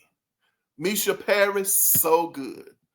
Malira, Mercy, Mercy Me. And Phyllis Hyman, What You Won't Do for Love. And the winner is, who's the winner? I'm glad you asked. And the winner is Donna Allen. Oh, wow. Congratulations goes out to Donna Allen. Yes, Donna Allen, the Black American Musician, Artist, and Writer Award goes to Donna Allen. Her remake of Amazing Frankie Beverly's Joy and Pain. Yes, honey. Listen, okay? I don't care about it being 1988. I think that's when she did her version of Joy and Pain in 1988. I love the dance version, okay, of her remake of Joy and Pain. Donna Allen. I believe that was a #1 record for her, and it was well deserved. Now, why is it that she wins? and not Chaka Khan. I'm going to tell you why, because that's the reason why I'm accepting the award on her behalf until I can get that trophy made, and then I give it to her. You're going to get your trophy, lady. But what I'm telling you, I'm going to say it this way, baby. You put your stank on that. You understand what I'm saying? Like, what I like most about it is, yeah, I admit Chaka Khan. Well, let me just go ahead on and talk about everybody else then when I'm talking about her. Let me go ahead and talk about everybody else, in their remakes. Okay, how about this? All By Myself by Audrey Wheeler. It was okay. I have to just say it for what it is. It was okay. But Rona Bennett's I Want to Know What Love Is vocally, that she's a beast, Rona Bennett. I'm just so amazed. Like, I'm like, that Rona Bennett is no slouch. So when I heard that, I was like, man, Rona, you on it. We ain't gonna say anything else. Rona Bennett put her stank on that. Of course, Kelly Price, her version of As We Lay, I don't like it. It's just that I don't like her version. I just don't like the production of her version. I don't like the production. Chaka Khan's I Feel For You, it's a great version. It's totally different from Prince. I mean, they definitely woke it up, and it is definitely probably, one of her signature songs. And Misha Paris's version of At Jerome, So Good, is so good. Like, she stayed right in the pocket with it as well. Malara's version of Mercy, Mercy Me is great. She stayed right in the pocket. She added her own flair. There's nothing about her version that I think is wrong. I just think Mercy, Mercy Me is one of those songs where I'm like, while it's a great song, I just don't see it being a hit song. It's one of those songs like, oh, okay. It's what is that? What is that song that everybody's singing? And I'm like, oh God, why do you sing it? Oh, what's the name of the song? It's like a pop song. I can't think of the song, but anyway, Mercy, Mercy Me reminds me of one of those songs that everybody just sings, but if you release it, it's a popular song, but if you release it, it's like, it's not really a hit. That's how I look at Mercy, Mercy Me. And Phyllis Hyman version of What You Wouldn't Do for Love is great as well. But here's what happened. Here's where the tie was, or here's where the confusion was. Misha Paris, Chaka Khan, Donna Allen, and Rona Bennett. That's where all the back and forth was going to. But Donna Allen's version is so much similar to Maze's version that it doesn't alienate the already hardcore fan base that song has. You know what I'm saying? And she just sings her behind off with it, right? And as I said, I like her dance version of the song. Misha Paris's, if you have not heard her version of So Good, you have to listen to it, because her version is definitely similar to Al Jarreau's, and she wakes it up as well. So it was just a constant back and forth between those two, Misha and Donna. Until finally I said, I know who's going to win. And Donna won because of her dance version. I just love her dance version. It's just what it is. So again, congratulations goes out to, of course, Donna Allen. Donna Allen, love, congratulations to you on your award. Ooh, moving right along. Oh my gosh. What's next? Oh, best album nominees. Oh my gosh. Oh, we got to talk about this. Oh, we got to talk about the best album nominees. Oh my gosh. I have something that I want to say about this. I really do. But let's get right into it. Angela Bofields, Angel of the Night, Kelly Price, Mirror Mirror, Phyllis Hyman, Living All Alone, Chaka Khan, Chaka, Shirley Murdoch's Let There Be Love, Melissa Morgan's I Remember, and Vanity, Under the Influence. Let me tell you why I feel like this here was a great category. Out of all the categories, this is one of the great ones as well, category. I now understand why people make best album such a big deal. And maybe Beyonce is making it such a big deal simply because it will just finally, she has all of the Grammys. And maybe that's the reason why she wants it or what have you. But I see why there is such a big deal about Album of the Year. I'm currently reviewing the Pointer Sisters catalog. Okay, I got something working up with that, and I'm reviewing their catalog. And I'm realizing you can have a hit album, but not a hit song. And with the Pointer Sisters, their first couple of albums did not really give them these big hits. But there are some good, the albums are good. Those albums are good, though. They're gold albums, the Pointer Sisters, but it's like you like the album, you love everything about the album, but you just but it doesn't have that hit that you want. So while some of these albums, you probably say to yourself, like, where are the hits, so on and so forth. But having hits does not take away from the fact that it's a great album. And the reason why these albums were put in the best album category, only one criteria. I was able to sit down and listen to these albums from beginning to end without skipping a song. Like, I had to like every song on the album is the reason why they made it in this category.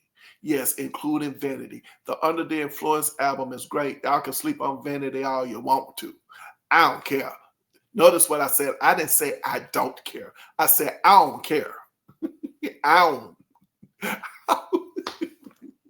don't care. I don't care. You know what I'm saying? I don't care. Under the Influence is a great album. All of the albums are great albums. I love them all. There was just such a great album. But anyway, we got to go and find out who the winner is. But these albums are great, best albums. I say this too. If Melissa Morgan had released her album, I remember, let's just say around the early 1990s or what have you, that would have been a platinum album by her. I mean, she would have racked up a few nice, good singles in a platinum album. She would have. It's just a great album. But let's go right into who's the winner. And the winner is what? Chaka Khan. The Black American Musician, Artist, and Writer Award goes to Chaka Khan for the album Chaka. Like, if you hadn't seen my review of Chaka album, that first album, then go to the review. Because, baby, when I heard that album for the first time, I was like, oh my gosh, like that album, this album is fire. It's fire, y'all. Y'all know. Y'all, you should know by now. If you done made it this far, you should know by now. I ain't no joke. I'm not a joke. I'm not a joke. And mine was very diplomatic. You understand what I'm saying? This album is just a great album. All of them deserve to be in the category. As I said, all of them are winners. But if I had to choose, then I would say Chaka Khan. But it would be Chaka Khan album for a whole lot of reasons. But I'm here to tell you, like, all of these albums are just great albums. And I think you will agree with me. Just go and listen to them if you haven't listened to them, okay? Mm-hmm. Exactly. That's what I'm saying, okay? Let's go ahead on to the next category. All right, the next category, what do we have here? Let's see, I'm waiting. Best, that's the wrong word for the category. It should be Best Non-Release Single Nominee. Yes, Best Non-Release Single Nominee. I'm sorry about that. But it's Chaka Khan's Message in the Middle of the Bottle, Angela Bofield's Rough Ties, Tammy Terrell, Tears at the End of a Love Affair, and Valerie Simpson's Cinnamon. Let me just simply say this, if you don't mind. One of these nominees, Angela Bofield's song "Rough Times" is a good song, and I didn't know. But I had to go back and review these songs again, just one last time, and then when I went back to review "Rough Times" by Angela Bofield, I realized it's an Ashford and Simpson song. I was like, really? I didn't know that. I was like, what? Okay. But anyway. Baby, Chaka is racking up over here. Chaka. Chaka. Go ahead on there, Chaka. Hey, man, at you, baby. I love some Chaka. Hey, I didn't look at the number of times a person was winning. Yeah, I wasn't. So I'm just as surprised as you are about these these winners. But the Black American Musician, Artist, and Writer Awards recipient winner is Chaka Khan for Message in the Middle of the Bottom. Baby, all I have to say, it was tough. It was tough. I kept going back and forth with Rough Times and Message in the Middle of the Bottom. I was like, I don't know. And so after a while, I had to go by what I felt, what I was feeling when I was hearing it. It was about a feel. And you know, when you put that funk on anything, when you put that funk on anything, it's just she funked it up. That's all it was. But Angela Bofield is no slouch with Rough Times. It was rough. It was rough trying to come up with a decision. It was. Moving right along. Next category. The next category is Best Unreleased Song Nominee. I thought I changed these titles. I'm sorry, you guys, about these titles. These titles are wrong. It's supposed to be Best Non-Released Song Nominee. Ferrell, I Will Wait For You. Love it. Oh, that's a great song. Check it out. Phyllis Hyman, First Time Together. Great song. Check it out.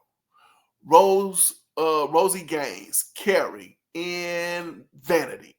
Animals. Don't get it twisted. Don't get it twisted. I told y'all, don't sleep on Vanity. Y'all don't sleep on Vanity. Go check out Vanity's catalog. And the winner is, oh Lord, did I jump too far?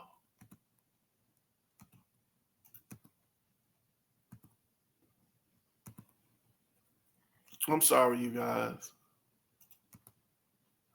And the winner is, I'm sorry. Something is happening, you guys. I don't know what's happening. There's been a slight, I hope. Like I said, I'm an hour and 30 minutes in, so hopefully that's not the reason why. But the best non-release single winner, that's the category. I don't know why. But the best non-release single winner is Ferrell with I Will Wait For You. Congratulations goes out to Ferrell. Congratulations, Ferrell, for best non-release single winner. It's just a great song. You know, I can't say anything else about it. You know, I was pleasantly surprised when I heard that song. I never heard it before. And check out my Ferrell's review and you'll see why. I was like, that's just a good song. It's a great song. I just like it. Like the song. How? Oh, some of them didn't get changed. It's what it is. It's hey, moving right along. All right. Next category: Best Non-Release Single nominees. Misha Paris, So Good. Saida Garrett, Nobody Does Me. Deatra Hicks, If My Heart Could Lie. And Malara with Home. And the winner is, all right, congratulations goes out to Misha Paris, Best Non-Release Single winner. Misha Paris, So Good. Congratulations goes out to her. Misha Paris, as I said before, that song is a great song. Misha Paris, you deserve that trophy, darling. As I said before, as I was explaining in the last category that she was in, her version of So Good. If I'm not mistaken, I think it was her version was recorded maybe within the same year that Al Jarreau recorded his version. You know what? I wish that they probably would have just released her version as well. You know, it is what it is. You know, I don't see why they would felt like it. I'm not saying they felt this way, but I'm going to assume that they felt like it's competition by just releasing it. You know, like he has his version out. Why? But I mean, yeah, to be quite honest with you, I would have bought his version and her version because they're just that good. They're just that good. That same is just that their vocals are different, you know, one male and one female.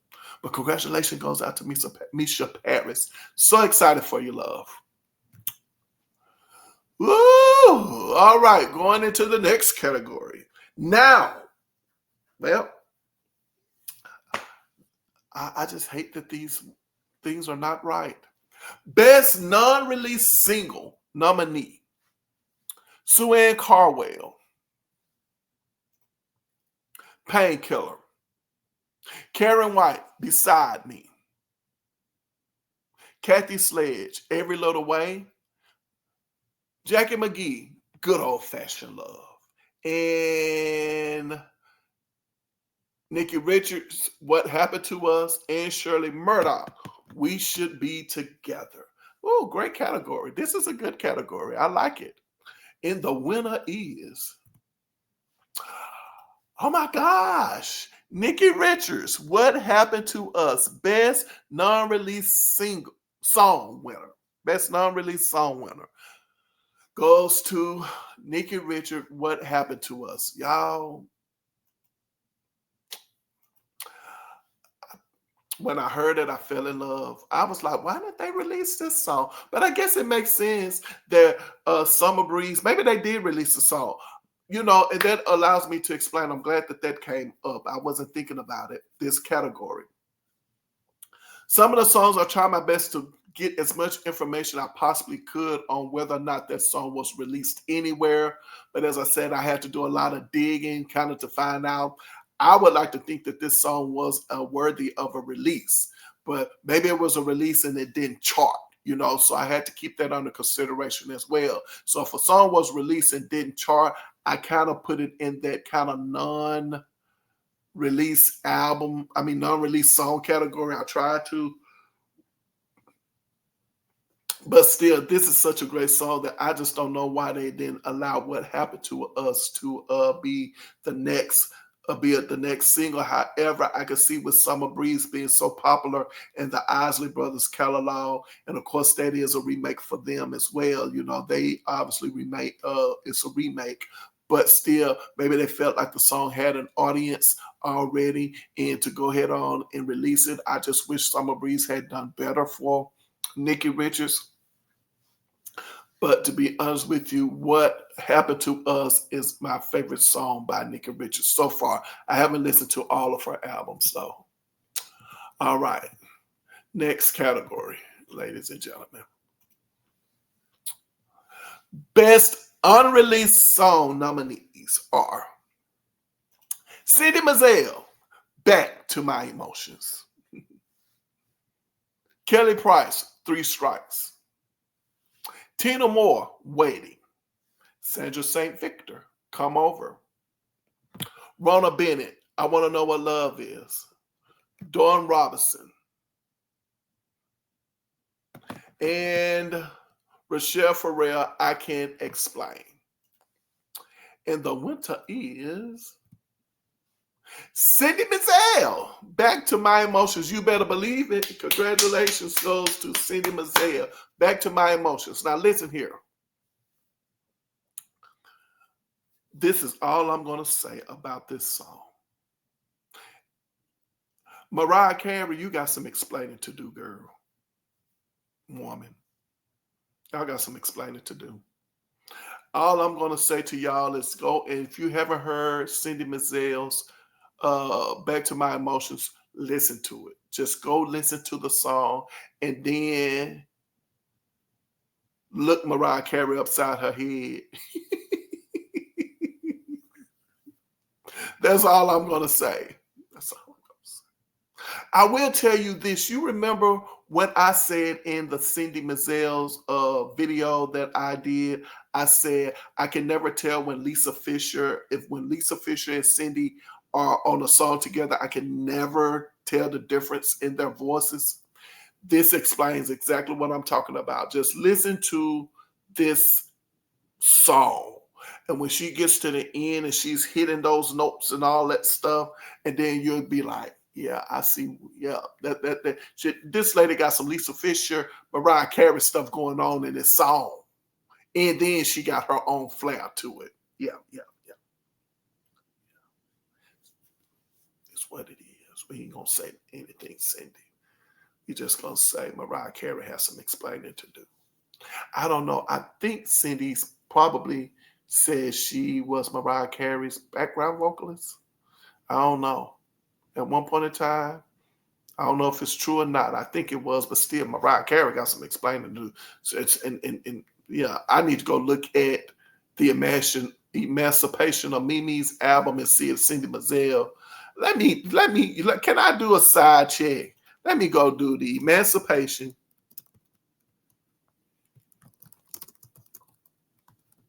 Let me look and see. Can I look at some album credits and see if Cindy even appears on that album?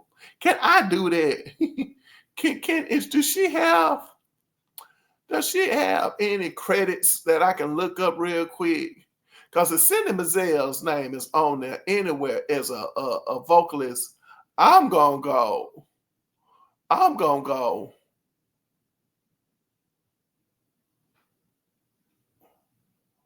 I'm looking. I don't see her name.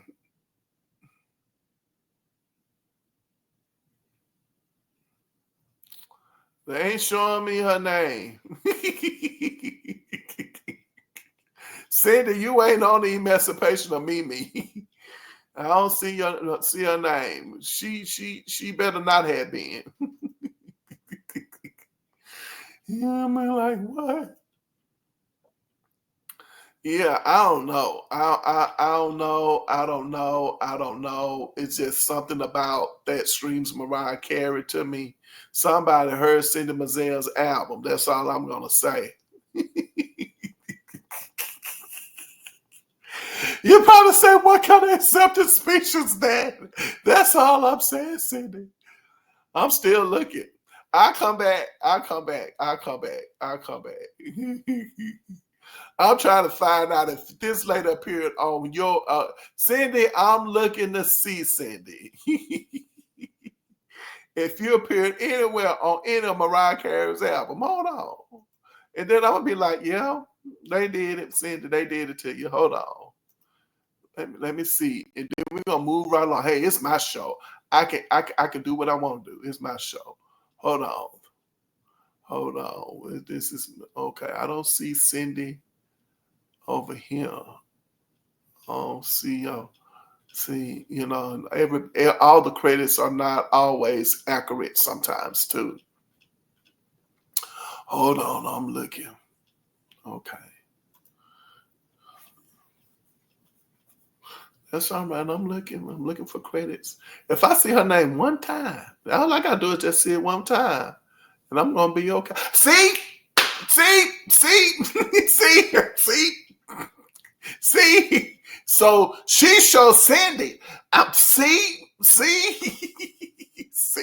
I rest my case. I told you I'm a little. So she's on the Emotions album. Cindy is. Wait a minute. Hold on. Hold on. Hold on. Somebody somewhere.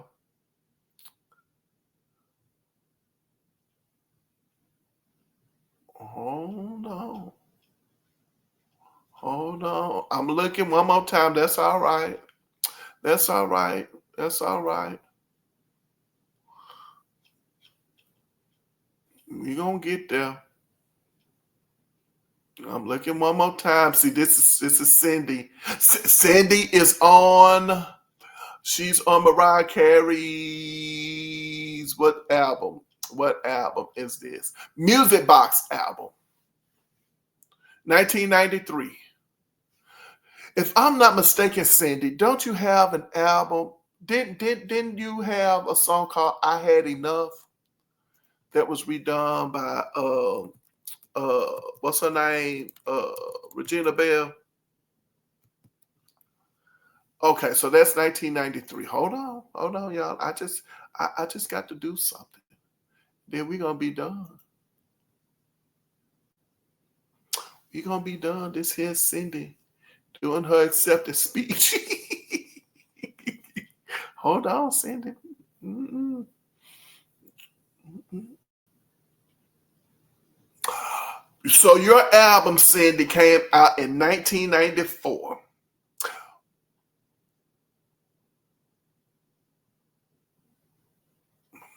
See, I don't know then, Cindy. I don't know, Cindy. I don't know. But Mariah Carey got some you and Mariah Carey have some explaining to do. But to me, Mariah Carey has more explaining to do than you do, because this song, Back to My Emotions, sounds like a track on the Mimi, the Emancipation of Mimi album. Unless you flipped up and you said, let me do some Mariah Carey type stuff. You know, I'm just saying, I ain't mad at you. But Cindy, Mariah somebody got some explaining to me to do. That's all I'm saying. All right.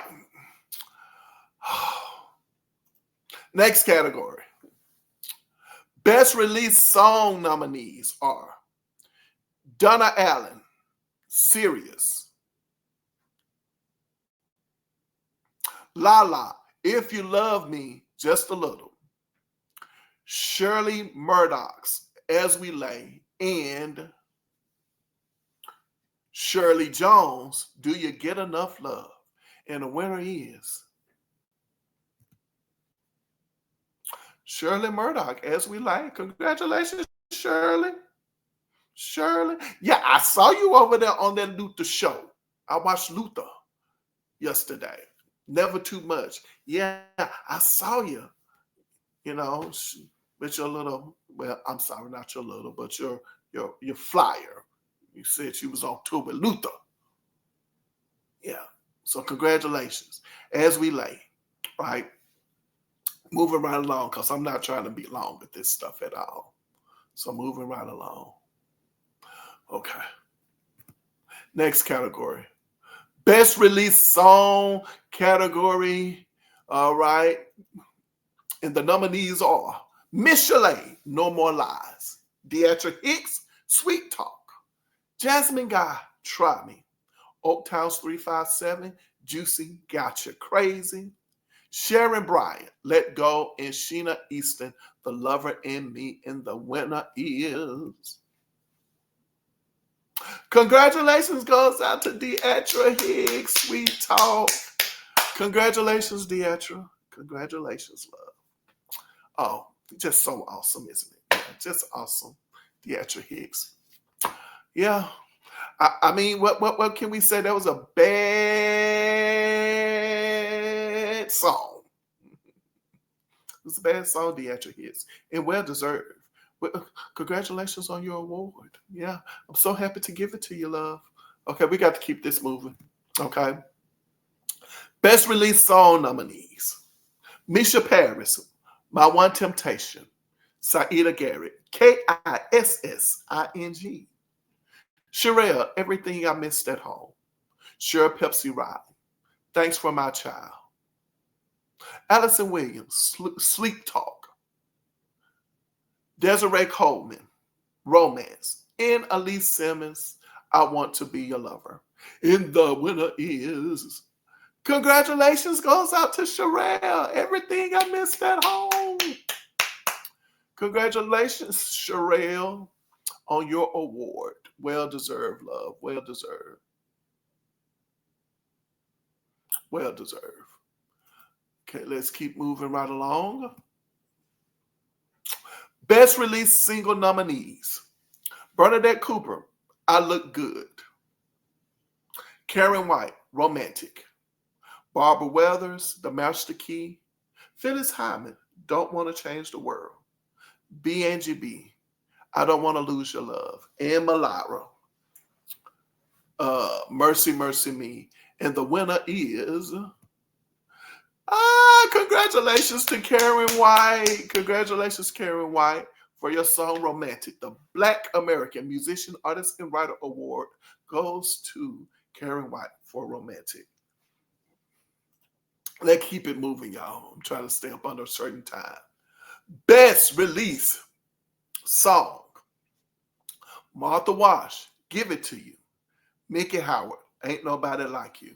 Sue Ann Carwell, 7 Days and 7 Nights. And Jackie McGee, It Hurts Me. And the winner is Mickey Howard, Ain't Nobody Like You. Congratulations to you, Mickey. I think this is what your second one. Okay, Mickey, work it, Mickey. All right. Best Release Song. Toni Braxton, How Many Ways. Kelly Price, Friend of Mine. And Tina Moore, Never Gonna Let You Go.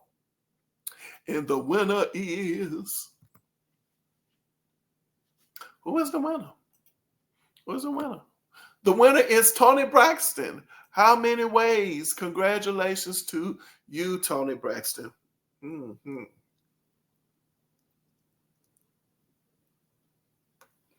Best Release Song nominee. Congratulations, love. Well deserved, well deserved, well deserved. Woo, child. Let's keep it moving. Best Release Song. Layla Hathaway, Forever, For Always, For Love. Dawn Robinson, Envious. And Melissa Morgan, Back Together Again. And the winner is Layla Hathaway. Congratulations goes out to Layla Hathaway for Best Release Single winner. Congratulations, Layla Hathaway.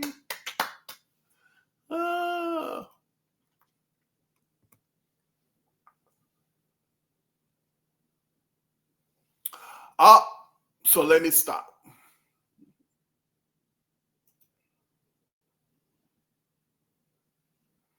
Let me stop. Hold on, you guys. Sorry.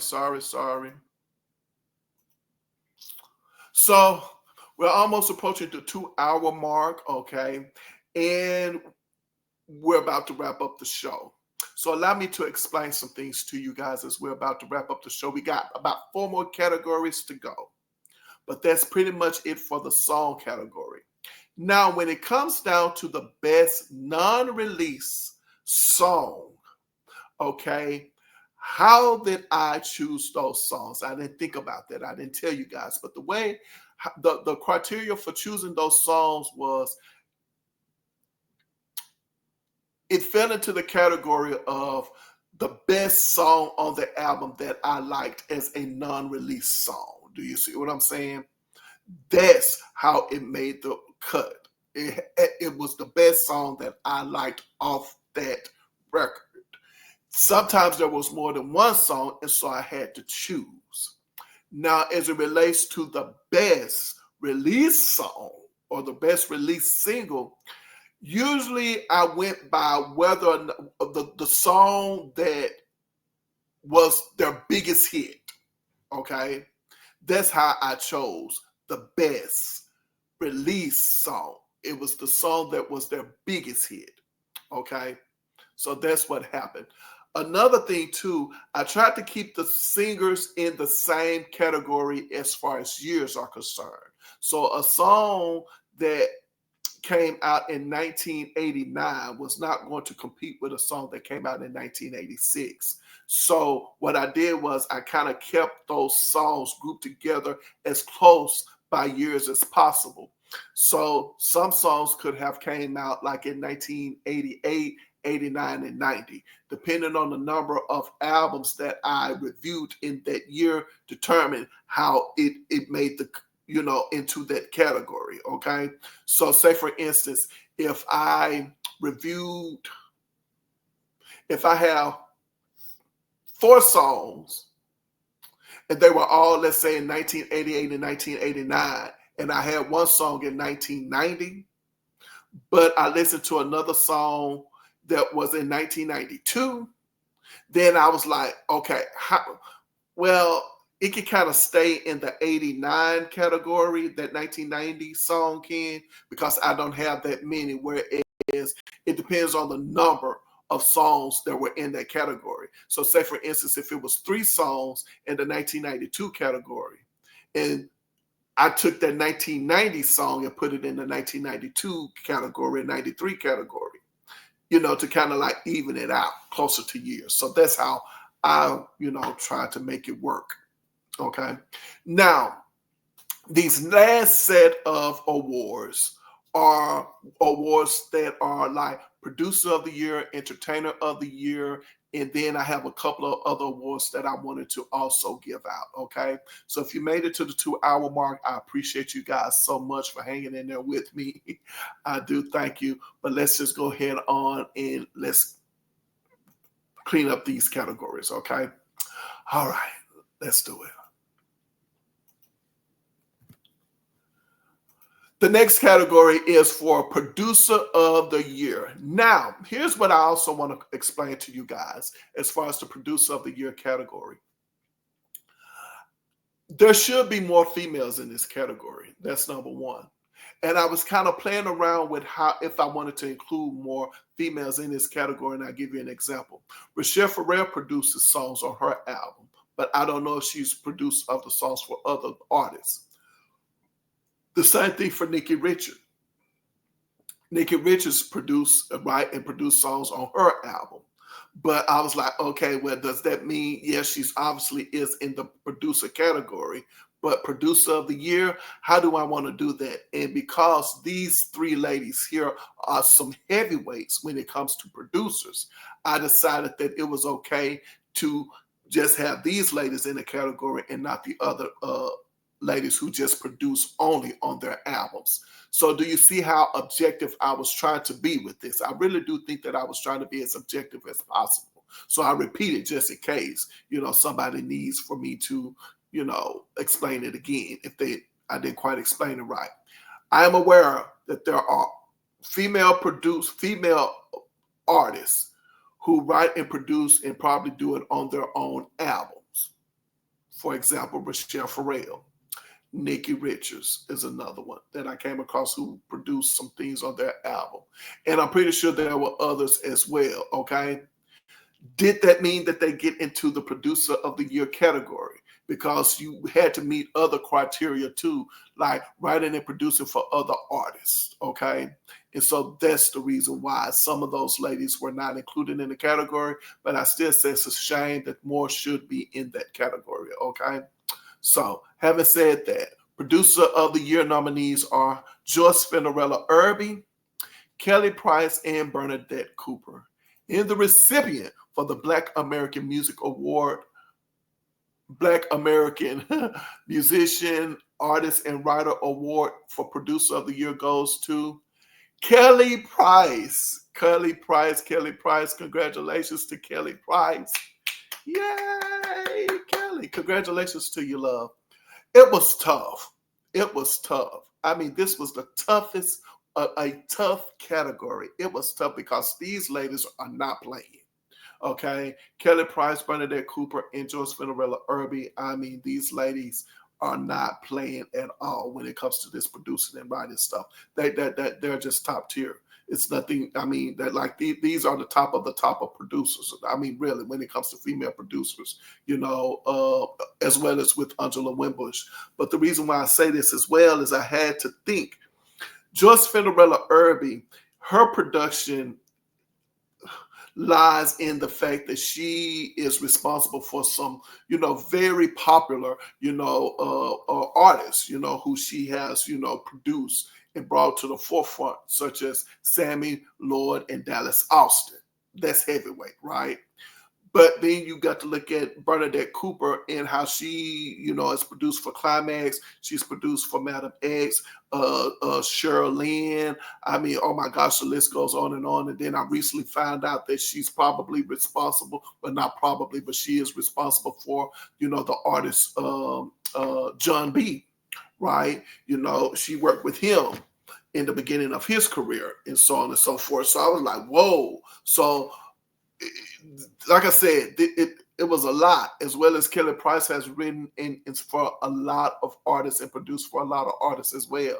So I'm here to tell you that what it boiled down to with this producer of the year, did I look at clout and who they brought to the forefront, or do I look at the body of work? And in the case of Kelly Price, what I did was I looked at the body of work just overall in general. It wasn't just based off just was she a hit songwriting songwriter and producer, but I looked at the just her overall body of work she's done, and I said, okay, and for that reason alone, that's how she became the recipient of the Producer of the Year award. I know, but listen here, I am so impressed with Kelly Price. I am. I need to talk about her more, and I will. But I am so impressed with that lady. I am. I kid you not. That Mirror Mirror album is still, like, I haven't even gotten past the Mirror Mirror album.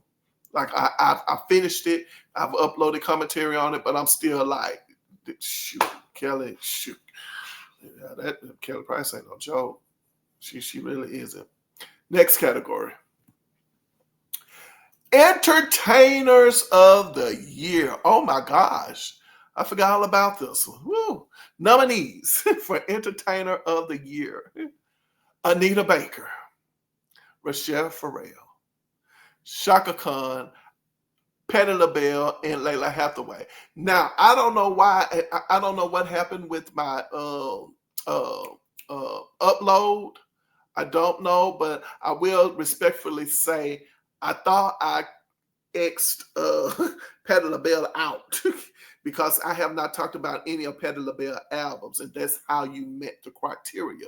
I thought I took her off, but apparently, with trying to change up things, maybe something got overlooked, but I knew I deleted her out of some things. So anyway, so Patti LaBelle is not in this category. Sorry for the mix-up. It is what it is. It does happen. I didn't even have to tell you that, but I felt like I have to tell you that because I know some of you guys are probably out there listening intently and probably saying, wait a minute, but you said Patti LaBelle, you didn't review any Patti LaBelle things, so how is it that she makes the cut? Anyway, she does it. So don't even pay any attention to Patti LaBelle. So who is the winner? Who is the recipient of the Entertainer of the Year award? What? I'm on one, am I? I'm on one. Congratulations goes to Rachelle Ferrell for the Black American Musician, Artist, and Writer Awards for Entertainer of the Year. Listen, she deserves it. She deserves it. This lady, her showmanship, her with the audience, the band,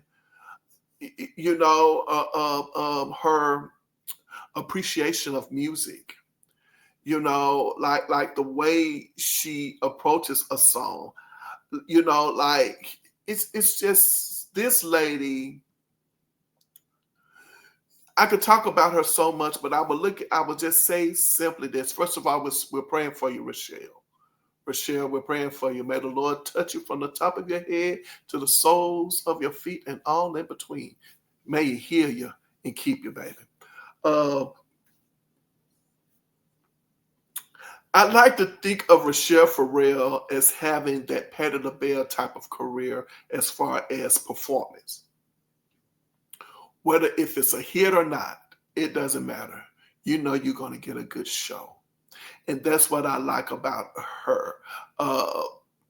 And she is one of those artists, as I said before, you know, and I guess I shouldn't say this after just that prayer I just prayed for her, but I would say she's one of the ones where, baby, I took that gift you gave me, Lord. I took it and I wore it out.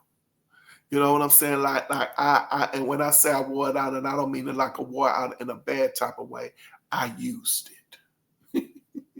And I'm not going to say maybe, you know, eventually she might tell her story. But what I mean by that, that's the same thing I said about Patti LaBelle, like that gift. You know, it's kind of like, what is, I left it on the stage. Yeah, I mean, he gave it to me. I used it. You know, I used it. I used it. You understand what I'm saying? You know, and that's how I see, you know, Rachelle Ferrell as well. And that's why she well deserves the Entertainer of the Year. And sometimes when you have given it all you got and this, that, and the other, sometimes, you know what, I just got to rest and recoup and make sense of all this foolishness sometimes. So anyway, as I said before, congratulations to Rachelle Ferrell. You definitely deserve the Entertainer of the Year award over here, baby. And you received it. Yeah. Okay. Moving right along. Oh, yes. Now what I want to do as I'm wrapping up, Angela Winbush, she, as I said, has her master's in divinity. And what I wanted to do is I wanted to pay tribute to other divas who have made their transition from what I call from diva to divinity recipient is Regina Belle. You know, Regina Belle is now, you know, has moved over into, you know, ministry. You know, she still performs the music, the classics that we all love and enjoy and appreciate. But what I wanted to do is that I just wanted to pay tribute to my favorite diva by just acknowledging her as far as her, you know, in ministry. And, you know, she has a story to tell. I don't know if you have heard her story, and nobody can tell your story like you can. I don't want to mess her story up. But I will say that, you know, I do know she had surgery. I think she had, was it a tumor? She had a brain tumor, and it took several hours, you know, of surgery and several doctors. You know what I'm saying? And I think she also spoke about how, you know, it left her deaf in one of her ears, and so forth. But just not even that, but she has accepted her calling, and she is in ministry as well. And so I just wanted to acknowledge her for that. And so it is what it is. The award is from diva to divinity. Regina Belle. Congratulations goes out to you, love. And the next award I want to give out to Joyce Fenderalla Irby for her personal triumph recipient. This lady has been through some things, y'all. She has. She's been through some things. Joyce Fenderalla Irby. I have her book over here. Oh gosh, I just set this stuff back up, and I don't want to mess it up. But Joyce Fenderalla Irby, congratulations! I have her book. It's a great book. If you don't have a book, I'm not affiliated with Joyce Fenderalla at all, or any other people back here whose books you see back here. It's just, for me, it's just, you know, props or what have you. But her book, Joyce Fenderalla Irby's book, I still say yes. Her personal triumph, you know, like these ladies. And speaking of Angela Winbush, as I said, with all of the accolades she's received, all of the things that she has, and yet she still is considered an underrated singer in the business. And it has nothing to do with the fact that she is a female, and she's a female of color in a male-dominated industry. And Joyce Fenderalla Irby has been through some things that she can talk to you personally about, some things to her alleged being blacklisted. And I said alleged, her words, not mine, and how she has helped many people along the way in this business, such as Sammy Lloyd in Dallas, Austin, and done a lot of things in this business. And not only has she has not been acknowledged for it, but she has been purposely, according to her, left out of things, not received the accolades that she should receive, that she worked for. Not that, a matter of fact, that she should receive, that she worked for, such as gold and platinum disc and monetary things, monetary. I'm sorry, you guys. She should have received just for projects she worked on and people who she brought into the business. So not only has that not happened, not only has that happened to her, but she has had to fight for it, has had losses back and forth because of her, still trying to, do what she feels like is right in the business, and still, if it ain't one thing, it's another. You know what I'm saying? Yeah, to just hear about this story and how it has, been an up and down, twist and turn type of thing for Joyce Fenderalla Irby. So congratulations to her, for just the personal triumph, for continuing to hang on in there, Joyce. In this book, as I said before, go out and purchase it if you have not. Great.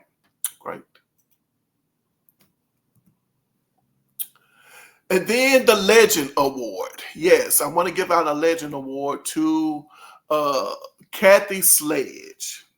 Yes, the Legend Award. The Legend Award to Kathy Sledge for her being a part of a iconic group, Sister Sledge, and just all that she has contributed, in the music industry. So I just wanted to personally give her the Legend Award. And I had other people in this category. And the reason why I chose Kathy Sledge simply because we are always acknowledging what we would call those standout performers, right? Those standout performers, so on and so forth. I don't need to name names, but I will. Like the Patti LaBelle's, the Luther Vandross, the Dionne Warwicks, the Chaka Khans. But Kathy Sledge is a legend in her own right, and I just want to personally give her this award for the Legend Award. I reviewed her album as well, and one thing I said about her album, Kathy Sledge's album, is it was a great album. She had released, somewhere, it wasn't 1989. Maybe 1990, 91, 92. I don't know why I'm thinking maybe. It definitely wasn't 93. So maybe 92, 91 when she released her album. And it was a decent album. And as I said before, and this is my own opinion, you would think that artists of her caliber, and maybe record companies was thinking this as well when they worked with her, is they probably was just banking off, well, this is Kathy Sledge, we can just bank on this being a good album, and people are going to buy it because it's Kathy Sledge, right? But at the same time, I look at what Kathy Sledge's album was, and then there's another artist that showed up at the time, and her name is Shantae Moore, doing pretty much basically the same thing that Kathy Sledge was doing, from a production standpoint. And yet, Shantae Moore's album hit, song and album hit, and it looked like Kathy Sledge just kind of faded into the background.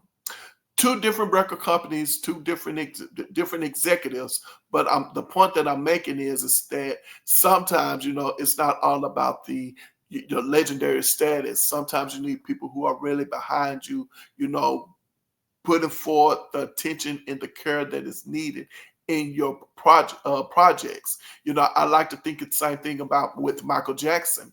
Michael Jackson, talked about how, his album, he felt like his albums wasn't being promoted as well. So even the legendary stars, feel the same way sometimes, they get in that caught up where there's like, oh, but you guys are not promoting my albums like you used to, or this, that, and the third. And sometimes, you just always have to have the right people on your team, to, work to work your albums. It's just what it is. And I think Kathy Sledge fell in that category from a solo standpoint. Right. So yeah, so I wanted to personally give her that award just for that reason alone. And finally, I'm looking forward to doing this again. I have one more award to give out. And I started this, as I said, really focusing on Angela Winbush's career. And all of these categories had something similar to do with Angela Winbush's career. And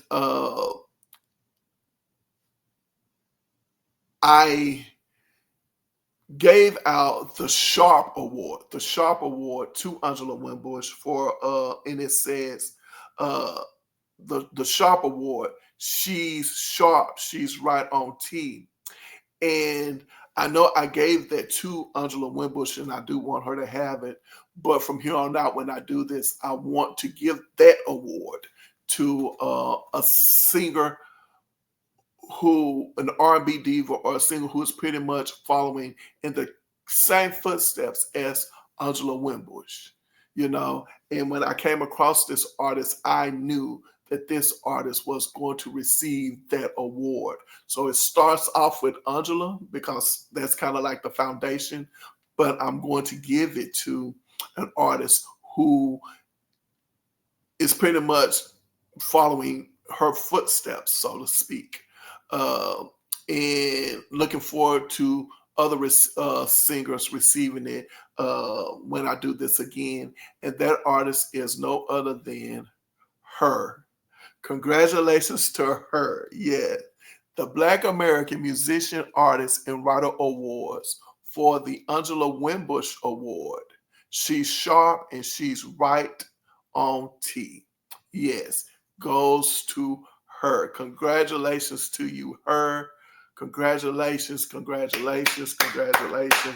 When I came across this lady, I was like, yeah, she's my Angela Winbush. She is definitely my Angela Winbush. The lady, like, oh my gosh, it's just what it is. Like, I'm getting tired up just even talking about it. And it is what it is. All right, so congratulations to her for that. Whew. It was only 2 hours and 30 minutes almost, but it was a wonderful.